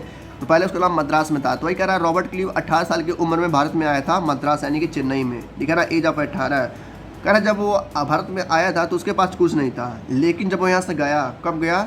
1767 में, यानी कि 1767 में ही लेफ्ट इंडिया, वो इंडिया को छोड़ दिया। तब उसके पास लगभग 4 लाख यूरो डॉलर थे। सोचो कितना कमाया उसने। 24 साल में इतना रुपया कमा लिया है कि उसने कम से कम 5 पुश्ते बैठ के खाएंगी। किसके? रॉबर्ट क्लीव के। सोचो जब वो आया था भारत में तो 18 साल का था और चेन्नई में आया था, यानी कि मद्रास में आया था, उसके पास 1 रुपया भी नहीं था। लेकिन जब यहाँ से गया वो 24 साल बाद, यानी कि 1700 कब आया था? 1743 में आया था, और 1767 में जब गया वो तो उसके पास 4 लाख यूरो डॉलर थे। तो वो कितना बड़ी बात है। लेकिन इसके साथ एक और घटना हुआ। क्या घटना हुआ? अंग्रेज़ों को जब ये लूट रहा था, ठीक है, तो ये कुछ अपने खाते में जमा कर रहा था, यानी कि अंग्रेज़ों के खाते में नहीं जमा कर रहा था। तो अंग्रेज़ों को ये बात पता चली। कब पता चली? 1772 में, ठीक है। 1764 में इसको बंगाल का गवर्नर बनाया गया था। किसको? रॉबर्ट क्लीव को। जब 64 में बनाया गया था गवर्नर, तो वहाँ का राजा था ये, तो ज़्यादा से ज़्यादा पैसा अपने अकाउंट में जमा करवा रहा था। कौन? Robert cleave. तो 1772 में जब अंग्रेज़ों को पता चला कि भाई पैसा आ नहीं रहा, पैसा जा कहाँ रहा है, तो बाद में पता चला ब्रिटिश को अंग्रेज़ों के जो सारा पैसा है रॉबर्ट क्लीव अपने खाते में जमा कर रहा है, ठीक है। तो बाद में जब ये पता चला तो रॉबर्ट क्लीव के ऊपर एक क्या बैठ गया, एक कह सकते हैं एक क्रिमिनल जस्टिस बैठ गया, जहाँ से इसको पता चला कि भाई रॉबर्ट क्लीव ने इतना पैसा चुराया है, ठीक है। तो बाद में क्या किया? इसने सुसाइड कर लिया। किसने? रॉबर्ट क्लीव ने, ठीक है। इस तरीके से रॉबर्ट क्लीव क्या किया था? 18 साल की उम्र में आया था मद्रास में, और जब वो यहाँ से गया, कब गया? 1767 में गया। जब यहाँ से भारत के बाद इंग्लैंड में वापस गया तो वहाँ पे वो सुसाइड कर लिया। लेकिन जब वो सुसाइड किया तभी पता चला कि इसके अकाउंट में 4 लाख यूरो डॉलर हैं। सोचो 4 लाख यूरो हैं, यानी कि सोचो जब उसके पास आया था भारत में तो उसके पास 1 रुपया नहीं था, लेकिन यहाँ से लूट के 4 लाख यूरो डॉलर कमा लिया था वो, ठीक है। और 1774 में उसने क्या कर सुसाइड कर लिया था, ठीक है। कौन? रॉबर्ट क्लीव ने। वही कह रहा है अगले पैराग्राफ में कि सारा कंपनी रॉबर्ट क्लीव की तरह पैसा नहीं कमा पाई थी, यानी कि सबसे ज़्यादा जो पैसा कमाया था इंग्लिश इंडिया में, यानी कि अंग्रेज़ों में, वो कौन था? रॉबर्ट क्लीव ही था। तो वही कह रहा है कि सारे कंपनी जो थी रॉबर्ट क्लिफ की तरह पैसा नहीं कमा पाई थी, क्योंकि वो बहुत ज़्यादा पैसा होता है। जब इसको कन्वर्ट करेंगे रुपए में तो देखिए यार कितना पैसा कन्वर्ट होगा, ठीक है। चाहे तो अभी जाके वीडियो पॉज करके देखिए कि 4 लाख यूरो रुपए में कितना होता है, अभी पता चल जाएगा। वो भी उस समय में, कब 72 में, अभी तो पता नहीं, अभी तो बहुत ज़्यादा कीमत हो गया है, लेकिन उस समय में 4 लाख यूरो थे इसके पास। तो वही कह रहा कि क्लिफ की तरह और कोई कंपनी इतना ज़्यादा पैसा नहीं कमा पाई थी। कमाने से पहले वो कई लोग क्या हो गए थे, मर गए थे, इतना पैसा नहीं कमा, कई लोगों को बीमारियां हो गई थी, मतलब कुल मिला के इतना पैसा नहीं कमा पाया था कोई रॉबर्ट क्लिफ के इक्वल कोई नहीं कमा पाया था। देखो अब पूछा कि क्यों और कोई राजा इतना पैसा क्यों नहीं कमा पाया था, यानी कि रॉबर्ट क्लिफ के जितना पैसा था उसके पास 4 लाख यूरोज थे, उतना पैसा और क्यों राजा क्यों नहीं कमा पाया था। क्यों नहीं कमा पाया था, सबसे पहला रीज़न वो, या तो सबसे पहले वो लोग यानी कि उनका क्या हो गया होगा, डेथ हो गया होगा, इसलिए नहीं कमा पाए होंगे। दूसरा रीज़न, ठीक है, उनको कोई बीमारियां हो गई होगी जिसकी वजह से वो मारे गए हों। ये हो गया 2 रीज़न। और आता है हमारा तीसरा रीज़न, वो किसी युद्ध में मारे गए हों। 3 रीज़न हो गया। चौथा रीज़न, वो अपने क्या हो, वो मतलब क्या होना हो, अपने देश के खिलाफ मतलब अच्छे रहे हों, यानी कि चीट नहीं कर रहे होंगे अंग्रेज़ों के खिलाफ। 5वां रीज़न है कि वो क्या होंगे, अपने घर चले गए होंगे आराम की ज़िंदगी जीने के लिए, यानी कि पैसा का लालच ना करके वो लोग आराम से घर चले होंगे। तो 5 रीज़न है जिसकी वजह से और जो अंग्रेज़ थे रॉबर्ट क्लिफ जितना पैसा नहीं कमा पाए थे, ठीक है। तो यही कह रहा है। अगला टॉपिक आता है हमारा कंपनी रूल एक्सपैंड, कैसे हमारा अंग्रेजी का जो अंग्रेज़ लोग थे अपने रूल्स को पूरे भारत में फैला दिए थे। कह रहा है जो ईस्ट इंडिया कंपनी थी, यानी कि जो अंग्रेज़ लोग थे वो 1757 में आए थे और 1857 तक पूरे भारत में पूरे बुरी तरह से वो लोग राज करने लगे थे, यानी कि बहुत ही अपने तरीके से वो लोग राज करने लगे, यानी कि लगभग 100 सालों में ही पूरी तरह से अपना डेरा जमा लिया था पूरे भारत में। यानी कि कोई भारत का इंसान बोल नहीं सकता था अंग्रेज़ों के खिलाफ, जो भी बोलता था उसको मार दिया जाता था। यानी कि 100 सालों में पूरी तरह से भारत पे वो लोग राज कर लिए थे। अब बोला किस किस कारण वो लोग राज किए थे। सबसे पहला आता है रीज़न पॉलिटिकल पावर, यानी कि पॉलिटिकल पावर के द्वारा वो लोग क्या कर लिए थे, राज कर लिए थे। इकोनॉमिकल पावर से, डिप्लोमेटिक यानी कि राजनीति, पैसे से और तरीक़ों से यानी कि हथियारों से उन्होंने राज किया था। तो ये 3 पावर थे जिसकी वजह से अंग्रेज़ों ने भारत पे कंट्रोल किया था, पॉलिटिकल, इकोनॉमिकल और डिप्लोमेटिक। एक चीज़ और कह रहा है कि जब 1764 में एक युद्ध हुआ था, बैटल ऑफ बक्सर, अभी हमने देखा ना कि जो वो था कौन, मीर जफ़र था, वो एक अंग्रेज़ों के खिलाफ एक वॉर हुआ था, ठीक है, जिसको नाम दिया गया बैटल ऑफ बक्सर, 1764 में हुआ था। जब अंग्रेज़ों ने इसका जीता, यानी कि इस बैटल को जीत लिया, तो उन्होंने एक गठन बनाया। गठन यानी कि एक ग्रुप बनाया जो डिसाइड करेगा कि कौन सा गद्दी पे कौन सा अंग्रेज़ का राजा बैठेगा या कौन सा ऐसा राजा बैठेगा जो अंग्रेज़ को कुछ बोलेगा नहीं, ठीक है। तो वही कह रहा है कि company appoint resident in Indian state, यानी कि हर राज्य में जो ईस्ट इंडिया कंपनी थी वो डिसाइड करेगी कौन राजा ही उस गद्दी पे बैठेगा। तो वही बस यहाँ पर कह रहा है, ठीक है, ताकि अंग्रेज़ों को दिक्कत ना हो राज करने में। यहाँ पर एक और चीज़ बताया गया है, कह रहा है जैसे हमारे बंगाल में हुआ था ना, एक थे कौन, सिराजुद्दौला खान जी थे ना, वैसे ठीक अवध में, अवध यानी कि हमारे बिहार में या यूपी में पहले एक ही था, ठीक है, उसको अवध बोला जाता था, ठीक है। तो वही कह रहा अवध में यानी कि बिहार में पहले जो एक राजा था जिसका नाम था, क्या नाम था, शुजादुल्ला। जैसे वहाँ पर थे बंगाल में, वैसे यहाँ पे भी थे नवाब शुजादुल्ला जी थे, ठीक है। कहाँ के राजा थे, अवध के। कब, 1772 की बात है। इनको भी अंग्रेज़ों ने ऑफ़र दिया, क्या दिया कि भाई देखो हम तुमको 200 रुपये देंगे 1000 रुपये में से, खुश रहो और हमको क्या दो, ज़मीन दो, पावर दो और सेना दो और साथ ही साथ टैक्स भी दो, ठीक है, ताकि हम अपना काम कर सकें, अपना बिजनेस कर सकें। इन्होंने कहा क्या, जो ये थे कौन, शुजादुल्ला जी थे, इन्होंने कहा नहीं, अगर तुम अपना काम करना चाहते हो तो हमको 400 रुपये चाहिए 1000 रुपये में से, ठीक है, तभी हम तुमको काम करने देगा, नहीं तो काम करने नहीं देगा। फिर इन्होंने भी क्या किया, अंग्रेज़ों ने एक क्या लड़ा, एक युद्ध लड़ा जिसमें से इनको हरा दिया गया। किसको, शुजादुल्ला जी को। भाई अंग्रेज अब पावरफुल हो गए थे, ठीक है, पूरे भारत में राज करने लगे थे। तो वही कह रहा 1798 में, ठीक है, और 1805 से लेकर इन लोगों के बीच में क्या चला, एक युद्ध चला जिसके में ये लोग हार गए, यानी कि नवाब शुजादुल्ला जी ने क्या किया, अवध में हार गए, जिसकी वजह से अंग्रेज़ों ने फिर से क्या किया, एक नया नवाब को बैठाया जो इसके अंडर में काम करते थे, यानी कि अंग्रेज़ों के अंडर में काम करते थे, ठीक है। तो इस तरीके से अवध का भी एक स्टोरी है जो कि डिटेल में नहीं दिया, बस इतना ही दिया गया है कि 1758 से 1805 तक नवाब ऑफ अवध जो थे क्या किए थे, अंग्रेज़ों के खिलाफ लड़े थे।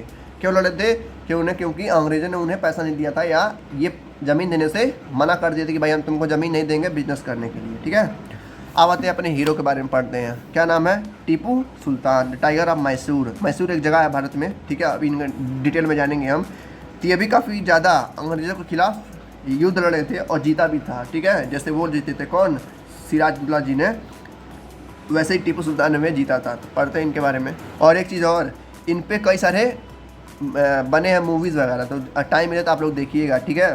टीपू सुल्तान पे मूवीज़ बन भी रही हैं और बने भी हैं 2-3, तो टाइम निकाल के देखिएगा उसको, बहुत अच्छी मूवी है।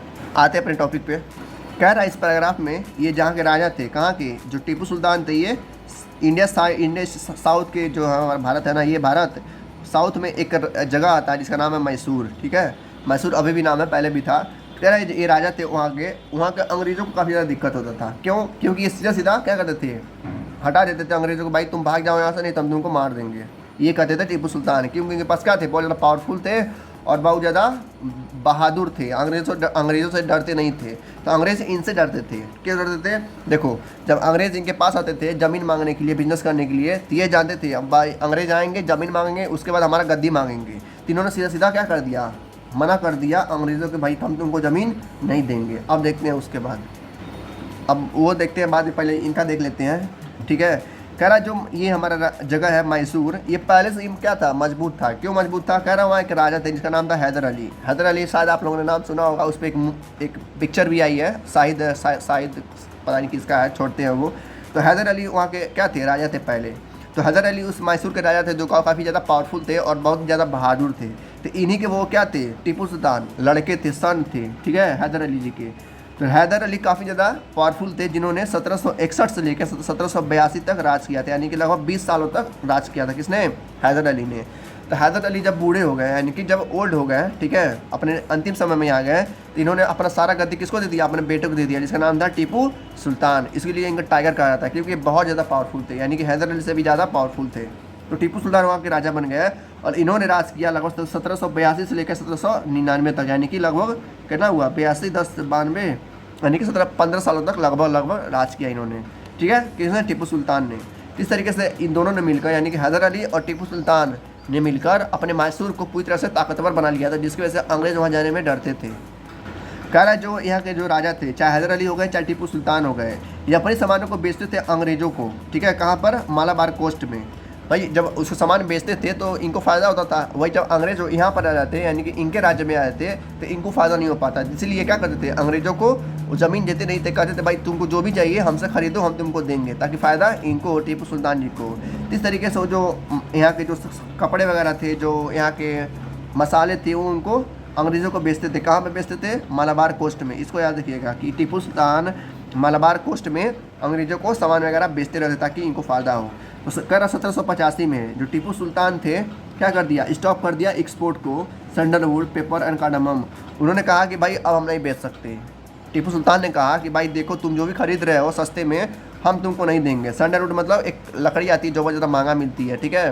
कॉटन, मसाला वगैरह बेचना बंद कर दिया, ठीक है। उन्होंने कहा कि भाई अब हम नहीं बेच पाएंगे।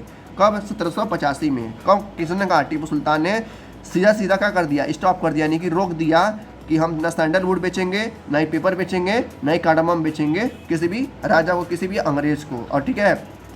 और अपने पूरे राज्य में भी ये कह दिया, यानी कि ये अफवाह मतलब कह नहीं कर सकते हैं, कि एक ऑर्डर जारी किया इन्होंने, टीपू सुल्तान ने, कि कोई भी इंसान अंग्रेज़ों को कुछ नहीं बेचेगा। क्यों नहीं बेचेगा? क्योंकि ये लोग हमारा फ़ायदा उठा रहे हैं, हमसे सस्ती चीज़ें खरीद के दूसरे देशों में महंगी चीज़ों में बेच रहे हैं। तो जब टीपू के सुल्तान को पता चला तो उन्होंने अपने भी क्या कर दिया, रोक दिया, और लोगों को भी कह दिया कोई से भी सामान अंग्रेज़ों को नहीं बेचेगा। जिसकी वजह से अंग्रेज़ क्या हुए, बौखला गए, भाई हमको चीज़ नहीं देंगे, ना ही बिजनेस करने दे रहे हैं, अब हम आपको मारेंगे। तो अंग्रेज़ों ने क्या किया, एक प्लान बैठाया टीपू सुल्तान को ख़त्म करने का। तो देखते हैं आगे। तो जब अंग्रेज़ों ने इनसे क्या किया, एक क्या युद्ध किया, कब किया था युद्ध? 1767 में, ठीक है, लेके 1759, यानी कि 2 सालों तक ये युद्ध क्या किया था, चल रहा था, जिसमें कौन जीता? टीपू सुल्तान ने जीता था, ठीक है। फिर एक दूसरा युद्ध चला, कब चला? 1780 से लेकर 1784 तक, यानी 4 सालों तक युद्ध चला, जिसमें फिर से कौन जीता? टीपू सुल्तान ने जीता। फिर से एक युद्ध हुआ, कब हुआ? 1790 में, 1792 में, फिर से किसने जीता? टीपू सुल्तान ने जीता। फिर से युद्ध हुआ, कब हुआ? 1799 में, तब यहाँ पर टीपू सुल्तान ने हार गए थे, वहाँ पर उन लोगों ने मार दिया था। यहाँ देखा जाए तो 1, 2, 3, 4 युद्ध हुए, जिसमें से 3 किसने जीता था? टीपू सुल्तान ने जीता था, या बिना बंदूक के, बिना बम के, ठीक है। तो सोचो कितने ज़्यादा पावरफुल थे। तो वही कह रहा है जो ब्रिटिश के आर्मी थी वो क्या थी, बहुत ज़्यादा फ्यूरियस थी और हैदर से और टीपू सुल्तान से वो लोग डरते थे। क्यों डरते थे? क्योंकि बहुत ज़्यादा एम्बियस थे, एरोगेंट थे और डेंजरस थे। कौन? हैदर अली और टीपू सुल्तान। इससे वो अंग्रेज़ लोग इनसे डरते थे कहीं भाई हमको मार ना दे, और मारा भी था 4 बार 3 बार, और चौथे बार में बेचारे मारे गए थे। भाई कितना भी कोई लड़ेगा अंग्रेज़ों से, वो लोग बहुत ताकतवर थे, उनके पास बंदूक थी, बम था, ठीक है। तो इंडिया के पास वो सब चीज़ें नहीं थी। इंडिया के पास क्या था? भाला था, तीर धनुष था, तलवार था, तो बस यही था। इस तरीके से टीपू सुल्तान ने अपने राज्य को 3 बार जिताया था अंग्रेज़ों से, ठीक है। कह रहा है आखिरी में कब 1799 में एक युद्ध हुआ था जिसका नाम था बैटल ऑफ सेरिंगापट्टनम। इसको याद रखिए। यहीं पर टीपू सुल्तान ने क्या कर दिया था? अपना दम बेचारे तोड़ दिए थे, यानी कि हार गए थे, ठीक है। इनको हीरो कहा जाता है, टाइगर का मैसूर का टाइगर कहा जाता है, यानी कि एक चीता कहा जाता है, ठीक है। तो 1799 में एक युद्ध हुआ था, कहाँ पर? सेरिंगपट्टनम में, जहाँ पर अंग्रेज़ों ने इनको हराया था। तो कह रहा है Tipu Sultan was killed defending the his capital Seringapatam. जो टीपू सुल्तान थे वो मारे गए थे क्या क्या बचाते हुए? अपने कैपिटल को, यानी कि अपने राजधानी को बचाते हुए। जिनका राजधानी था वो कहाँ था? सेरिंगपट्टनम था। तो यहाँ से हमें एक और चीज़ पता चलता है कि मैसूर का जो क्या बोलते हैं राजधानी था, कुछ कैपिटल था, वो क्या था? सेरिंगपट्टनम था। तो इसी को बचाते क्या हुए थे? टीपू सुल्तान बेचारे मारे गए थे अंग्रेजों के द्वारा। Mysore was placed under the former ruling dynasty was Wodeyars and subsidiary alliance impose on the state. कल जैसे ही अंग्रेजों ने इस राज्य को हथियाया, टीपू सुल्तान को हरा दिया, तो मैसूर में भी क्या किया इन्होंने? अपना डेरा जमा लिया था, ठीक है। देखो इस पिक्चर दिया गया, ठीक है।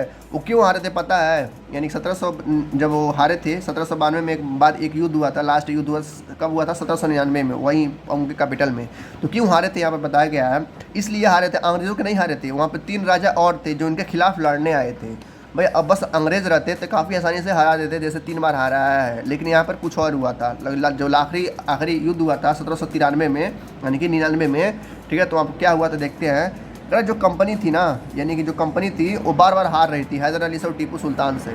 तो बार बार हार रही थी, तो अंग्रेज़ों ने एक आइडिया दिखाया, यानी कि एक आइडिया लाया। कहा कि भाई हम अकेले इन टीपू सुल्तान से और हैदर अली से नहीं जीत सकते, हमें कुछ और करना पड़ेगा। तो उन्होंने क्या किया, अपने साथ, ठीक है, हैदराबाद के एक राजा था जिसका नाम था, क्या नाम था? निज़ाम नाम था। और वैसे ही क्या उठाया उन लोगों ने?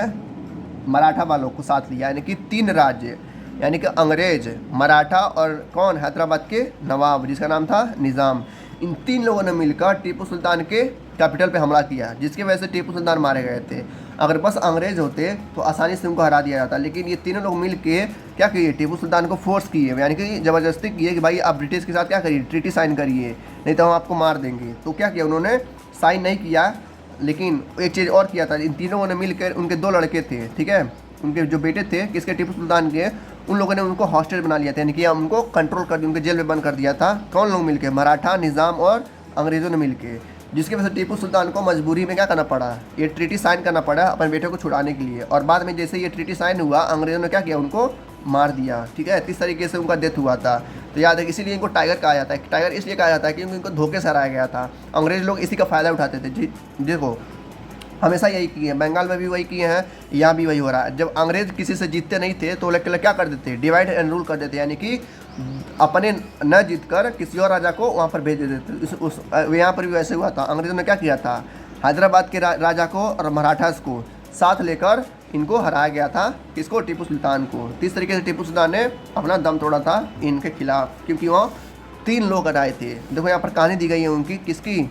टीपू सुल्तान की। तो वहाँ पर लिखा है the legend of Tipu Sultan, उनकी कहानी दी गई है, किस तरीके से वो क्या किए थे। कह रहा है जब उनका नाम पड़ा टाइगर ऑफ मैसूर, कहा था ना कि टीपू, देखो अभी यहाँ पर नाम था ना Tipu Sultan the tiger of Mysore. ये नाम कैसे पड़ा इनका? मतलब ऐसे ही नाम किसी को नहीं मिलता है, उसको कमाना पड़ता है। तो इन्होंने भी कमाया था। कैसे कमाया था?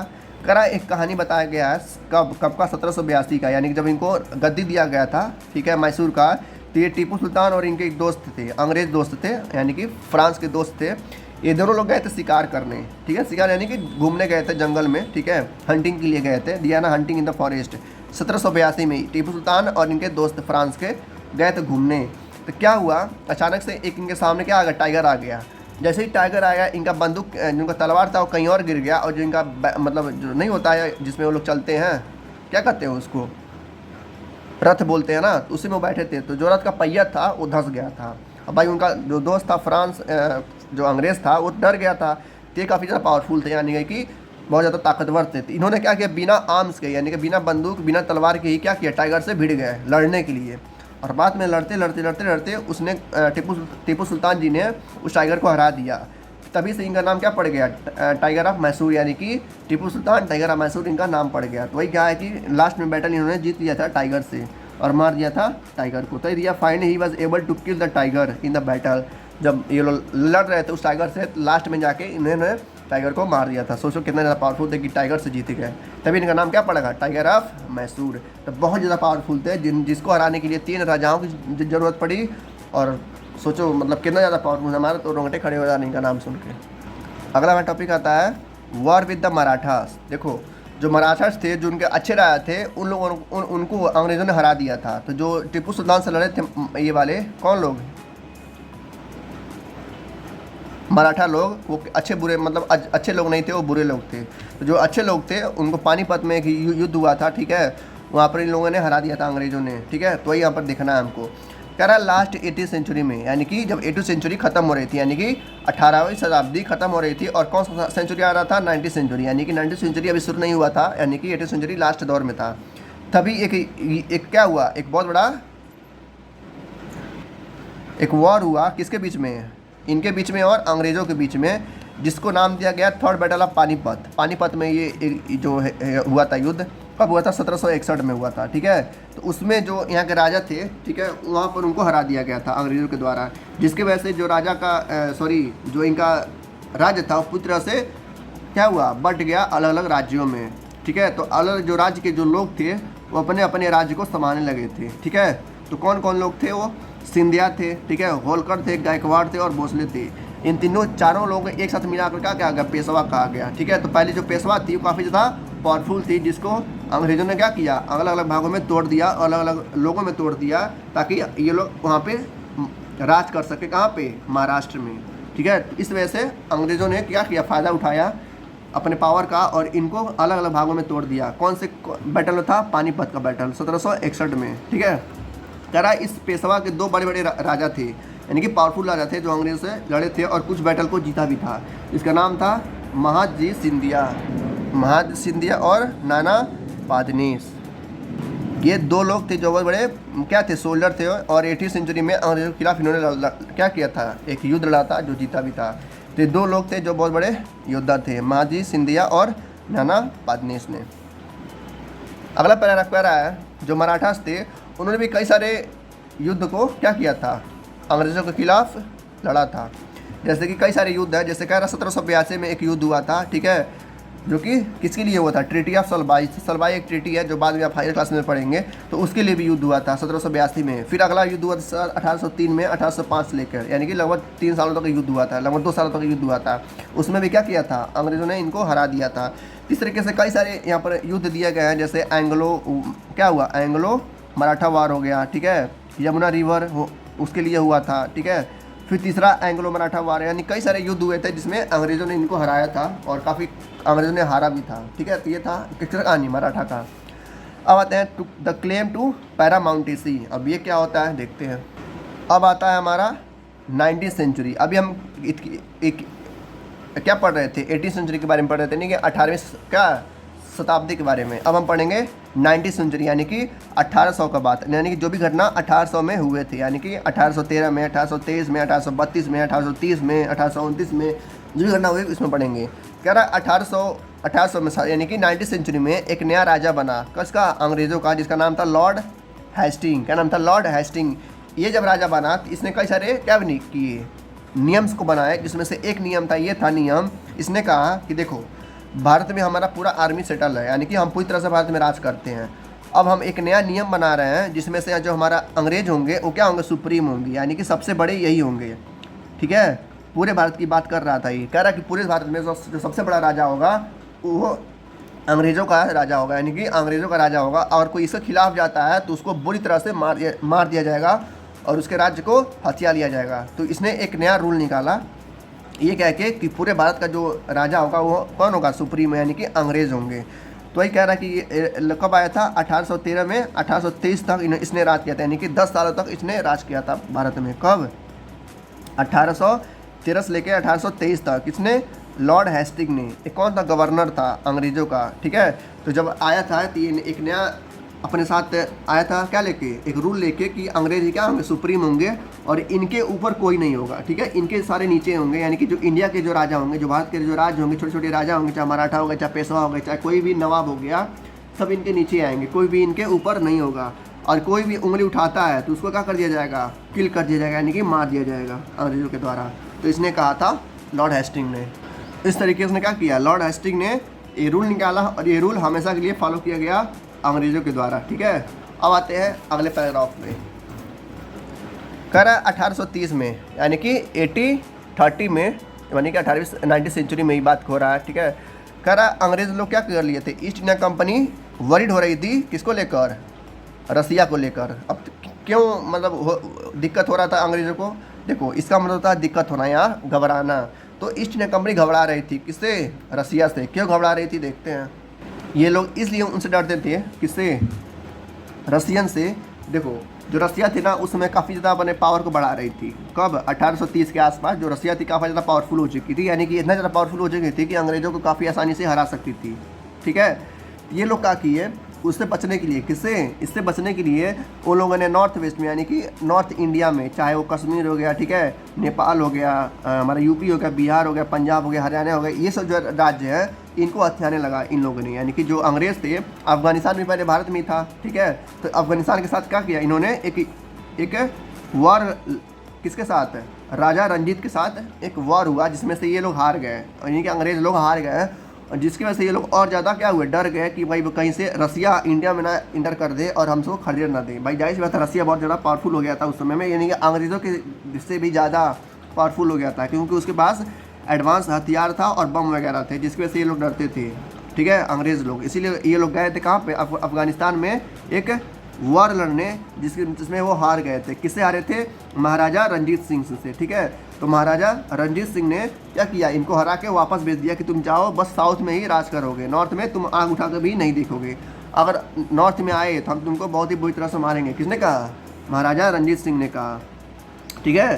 तो जब इनका डेथ हुआ 1840 में, ठीक है, कब इनका डेथ हुआ था, 1840 में। तो जैसे ही इनका डेथ हुआ, फिर से अंग्रेज़ों ने क्या किया, हमला बोल दिया अफगानिस्तान पे, ठीक है। क्यों हमला बोला अफगानिस्तान पे, क्योंकि देखो सबसे नॉर्थ वाला पार्ट है, अगर वहाँ पे इनका राज हो जाएगा अंग्रेज़ों का तो रसिया इंटर नहीं कर पाएगा भारत में, ठीक है। तो जैसे ही इनका डेथ हुआ राजा रंजीत सिंह का, वैसे ही इन्होंने क्या किया, अंग्रेज़ों ने वहाँ पर वॉर छेड़ दिया, यानी कि सिखों के खिलाफ एक युद्ध छेड़ दिया, जिसकी वजह से 1849 में क्या किया, इनको हरा दिया और वहाँ पे भी अपना डेरा जमा लिया। किसने, अंग्रेज़ों ने, ठीक है।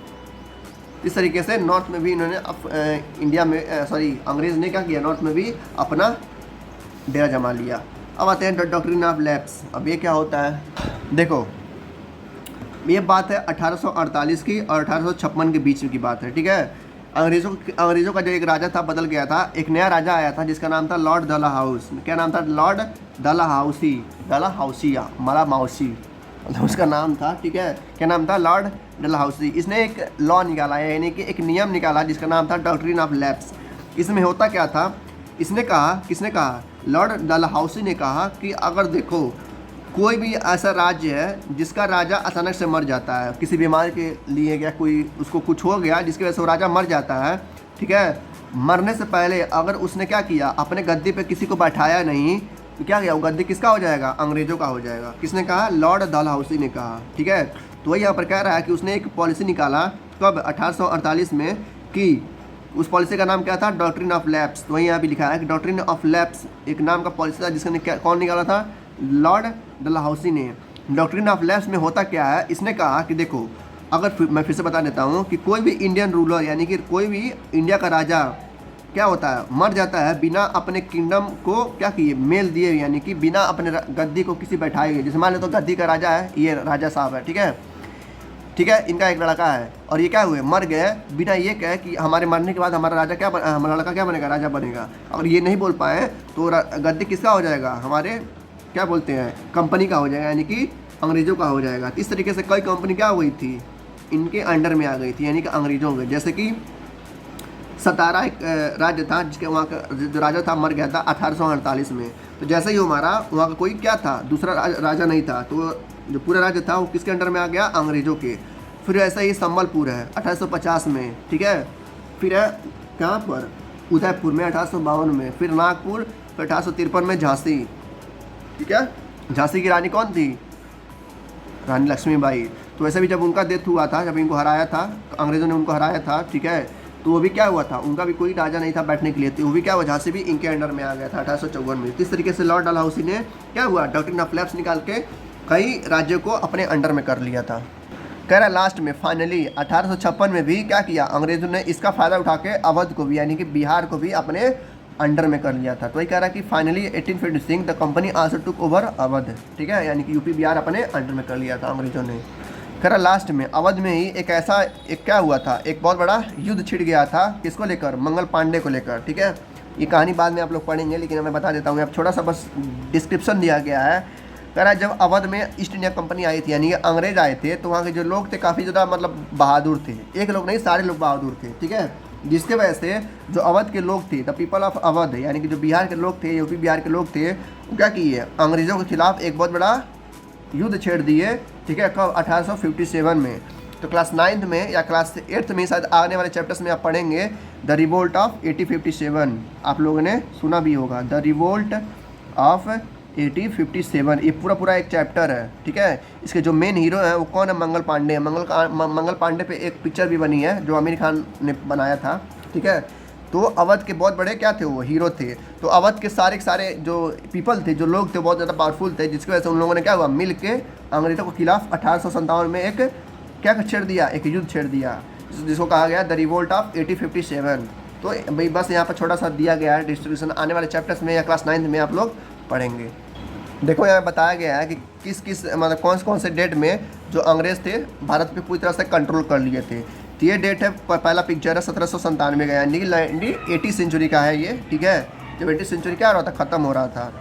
तो कह रहा है जो लाल वाला है ना, ये है भारत का जो हिस्सा कंट्रोल में नहीं आया था भारत के, यानी कि अंग्रेज़ों के कंट्रोल में नहीं आया था। कौन कौन कंट्रोल में आया था, ये कलकत्ता वाला पार्ट, यानी कि वेस्ट बंगाल ज़्यादा से ज़्यादा इनके कंट्रोल में आ गया था। कब, 1797 में। तो जो लाल वाला है, area not under rule British rule, यानी कि जो लाल वाला है वो भारत के कंट्रोल में था, यानी कि भारत के लोग वहाँ पर राज करते थे। बाकी जो येलो वाला, पीला वाला है, यहाँ पे अंग्रेज़ लोग आ गए थे, राज करने लगे थे, ठीक है। तो इसी रास्ते आए थे, समुद्रों के रास्ते।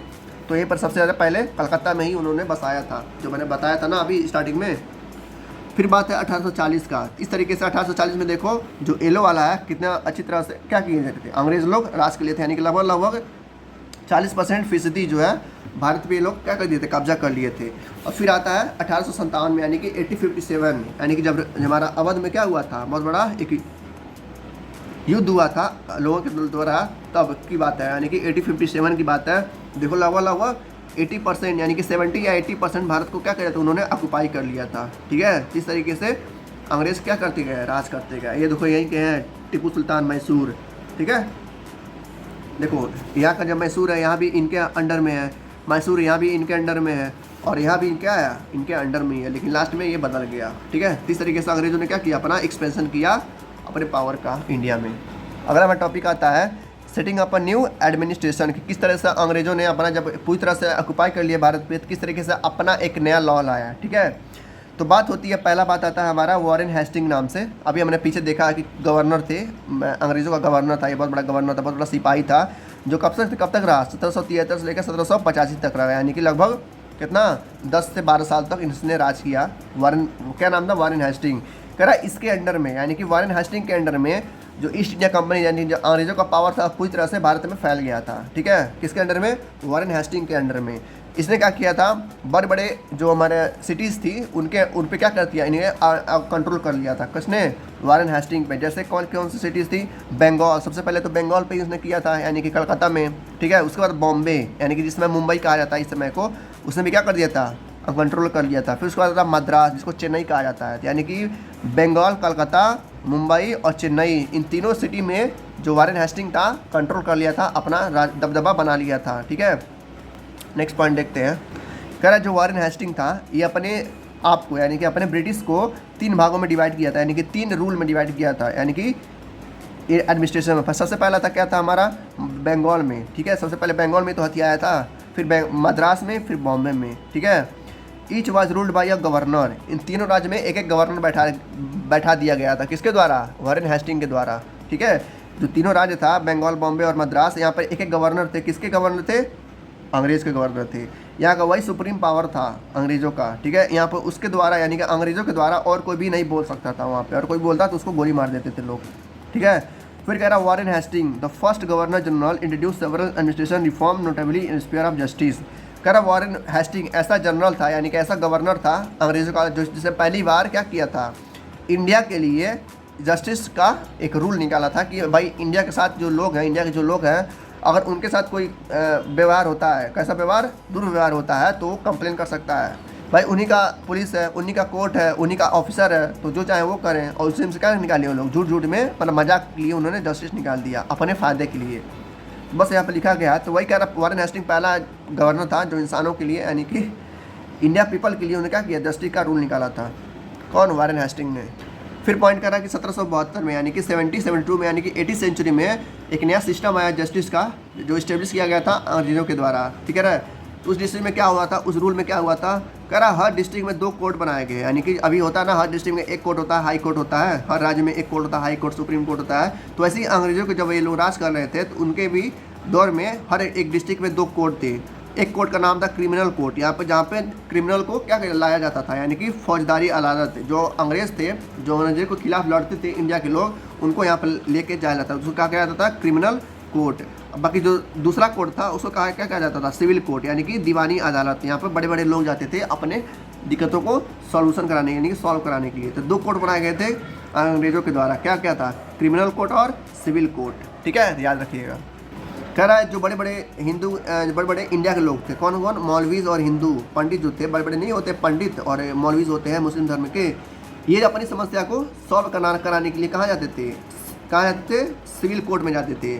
ठीक है, लिखा है ना, मौलवीज और हिंदू पंडित जो हैं अपनी समस्या को सॉल्व कराने के लिए कहाँ जाते थे? सिविल कोर्ट में जाते थे। ठीक है, और जो बाकी जो क्रिमिनल वगैरह होते थे वो क्रिमिनल कोर्ट में जाते थे।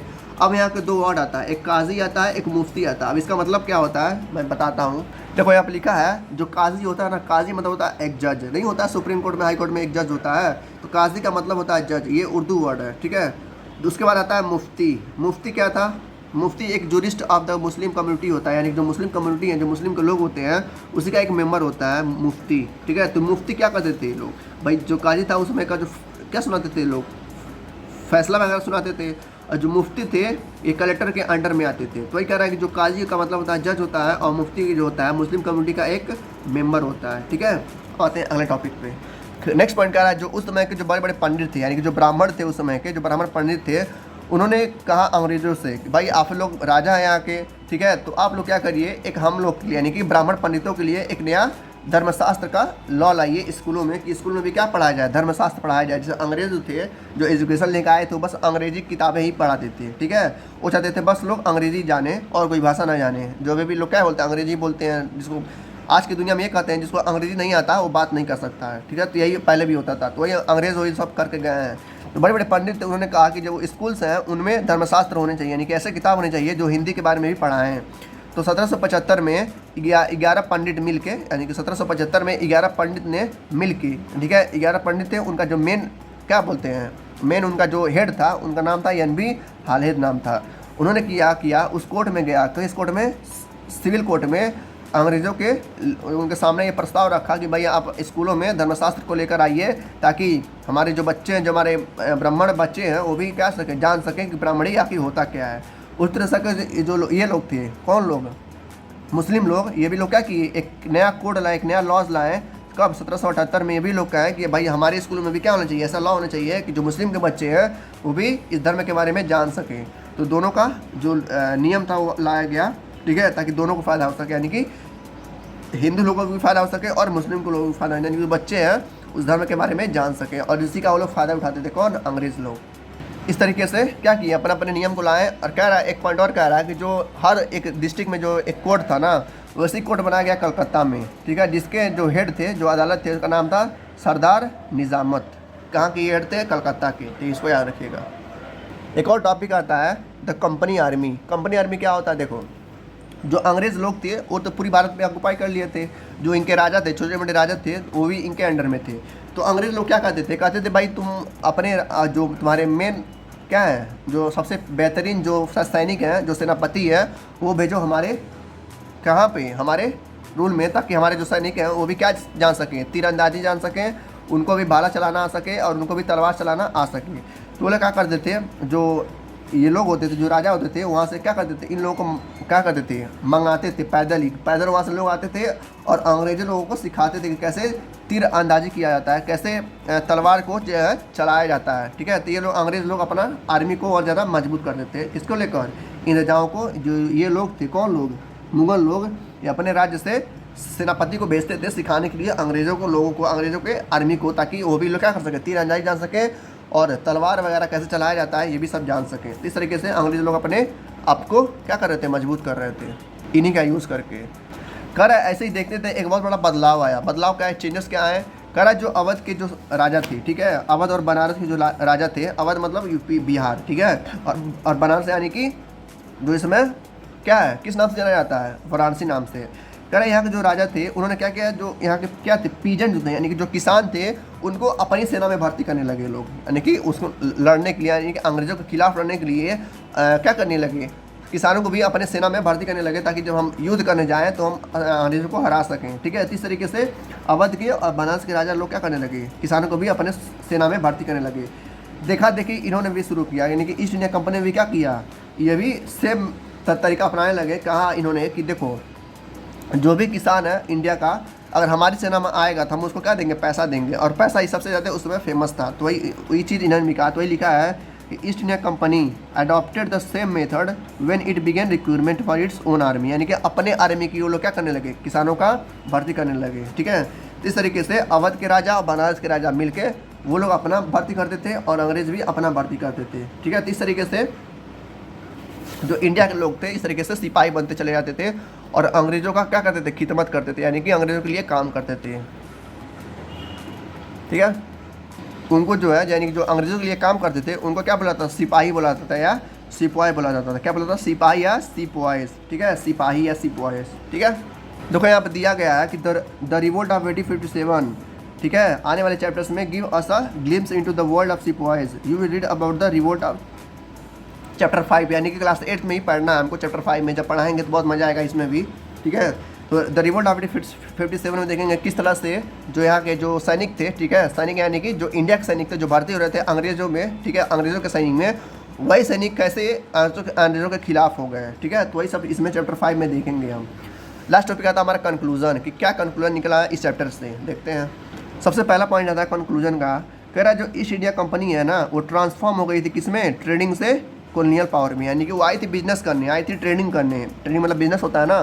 तो ईस्ट इंडिया कंपनी जो अंग्रेज है वो भारत में आई थी बिजनेस करने, लेकिन वो क्या करने लगी, कॉलोनियल पावर यानी कि राज करने लगी। सबसे पहला पॉइंट ये आता है, पहला पॉइंट आप एग्जाम में लिखेंगे कंक्लूजन क्या आता है चैप्टर का, तो ये लिखना पड़ेगा। सबसे पहले भाई हमको मिल गया कि भाई जो ईस्ट इंडिया कंपनी है वो ट्रांसफॉर्म हो गई थी किसमें से, ट्रेडिंग कंपनी से कॉलोनियल पावर में, सबसे पहला पॉइंट। हमको दूसरा पॉइंट ये मिलेगा कि जब ये लोग आए भारत में तो देखें इन्होंने क्या हुआ, काफ़ी चीज़ें सस्ती थी, तो इन्होंने क्या किया, उन सब बिजनेस को हमेशा यहीं से एक्सपोर्ट करने के लिए अपनी फैमिली वगैरह को भी उठा लाया कहाँ पे, भारत में। तो यहाँ पर कह रहा है देखो कि जर्नी टाइम कहाँ गया यार, steam ships reduce the journey time to 3 week. Britishers, देखो यहाँ दिया है, Britishers and their family to come to far of country like India, Bharat में आके वो लोग रहने लगे थे। सबसे दूसरा पॉइंट ये है कि भारत में जब अंग्रेज आए थे, ठीक है, तो बिजनेस करने आए थे, तो बिजनेस करते करते क्या करने लगे, राज करने लगे। जब राज करने लगे तो अपने फैमिली वगैरह को भी इंग्लैंड से छोड़कर भारत में वो लोग रहने लगे थे। दूसरा पॉइंट हो गया।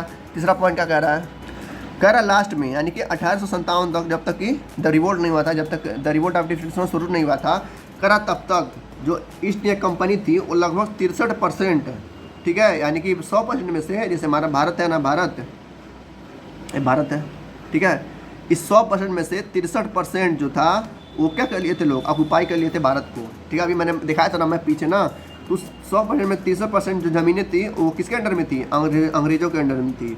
और 78% पॉपुलेशन भी किसके अंडर में था, इन्हीं के अंडर में, कंट्रोल में था। तो वही लिखा है तीसरा पॉइंट कि जो अंग्रेज़ है वो 1857 तक, यानी कि 1857 तक 63% ज़मीनों को हथिया लिए थे, यानी अपने कंट्रोल में कर लिए थे और लगभग लगभग 78% पीपल को भी अपने कंट्रोल में कर लिए थे ये लोग, कौन, अंग्रेज़ लोग। और लास्ट में जाते जाते जो चौथा पॉइंट आता है वो कहता है कि द ईस्ट इंडिया कंपनी, यानी कि लास्ट में पूरी तरह से पूरे कंट्री पे यानी कि पूरे इंडिया में ये लोग क्या कर लिए, कंट्रोल अपना जमा लिए थे। ठीक है, तो वही कह रहा था East India Company had virtually the whole of India under its control. ठीक है, इस तरीके से अंग्रेज़ों ने लगभग कम से कम 200-300 सालों तक भारत पे राज किया और जितना चाहा उतना सोना लूट के ले गए। इस तरह से क्या हुआ, अंग्रेज आए थे और राज किए थे। तो बस इतना ही था चैप्टर आपका, मिलते हैं नेक्स्ट चैप्टर में, तब तक के लिए thank you, good luck, take care, जय हिंद।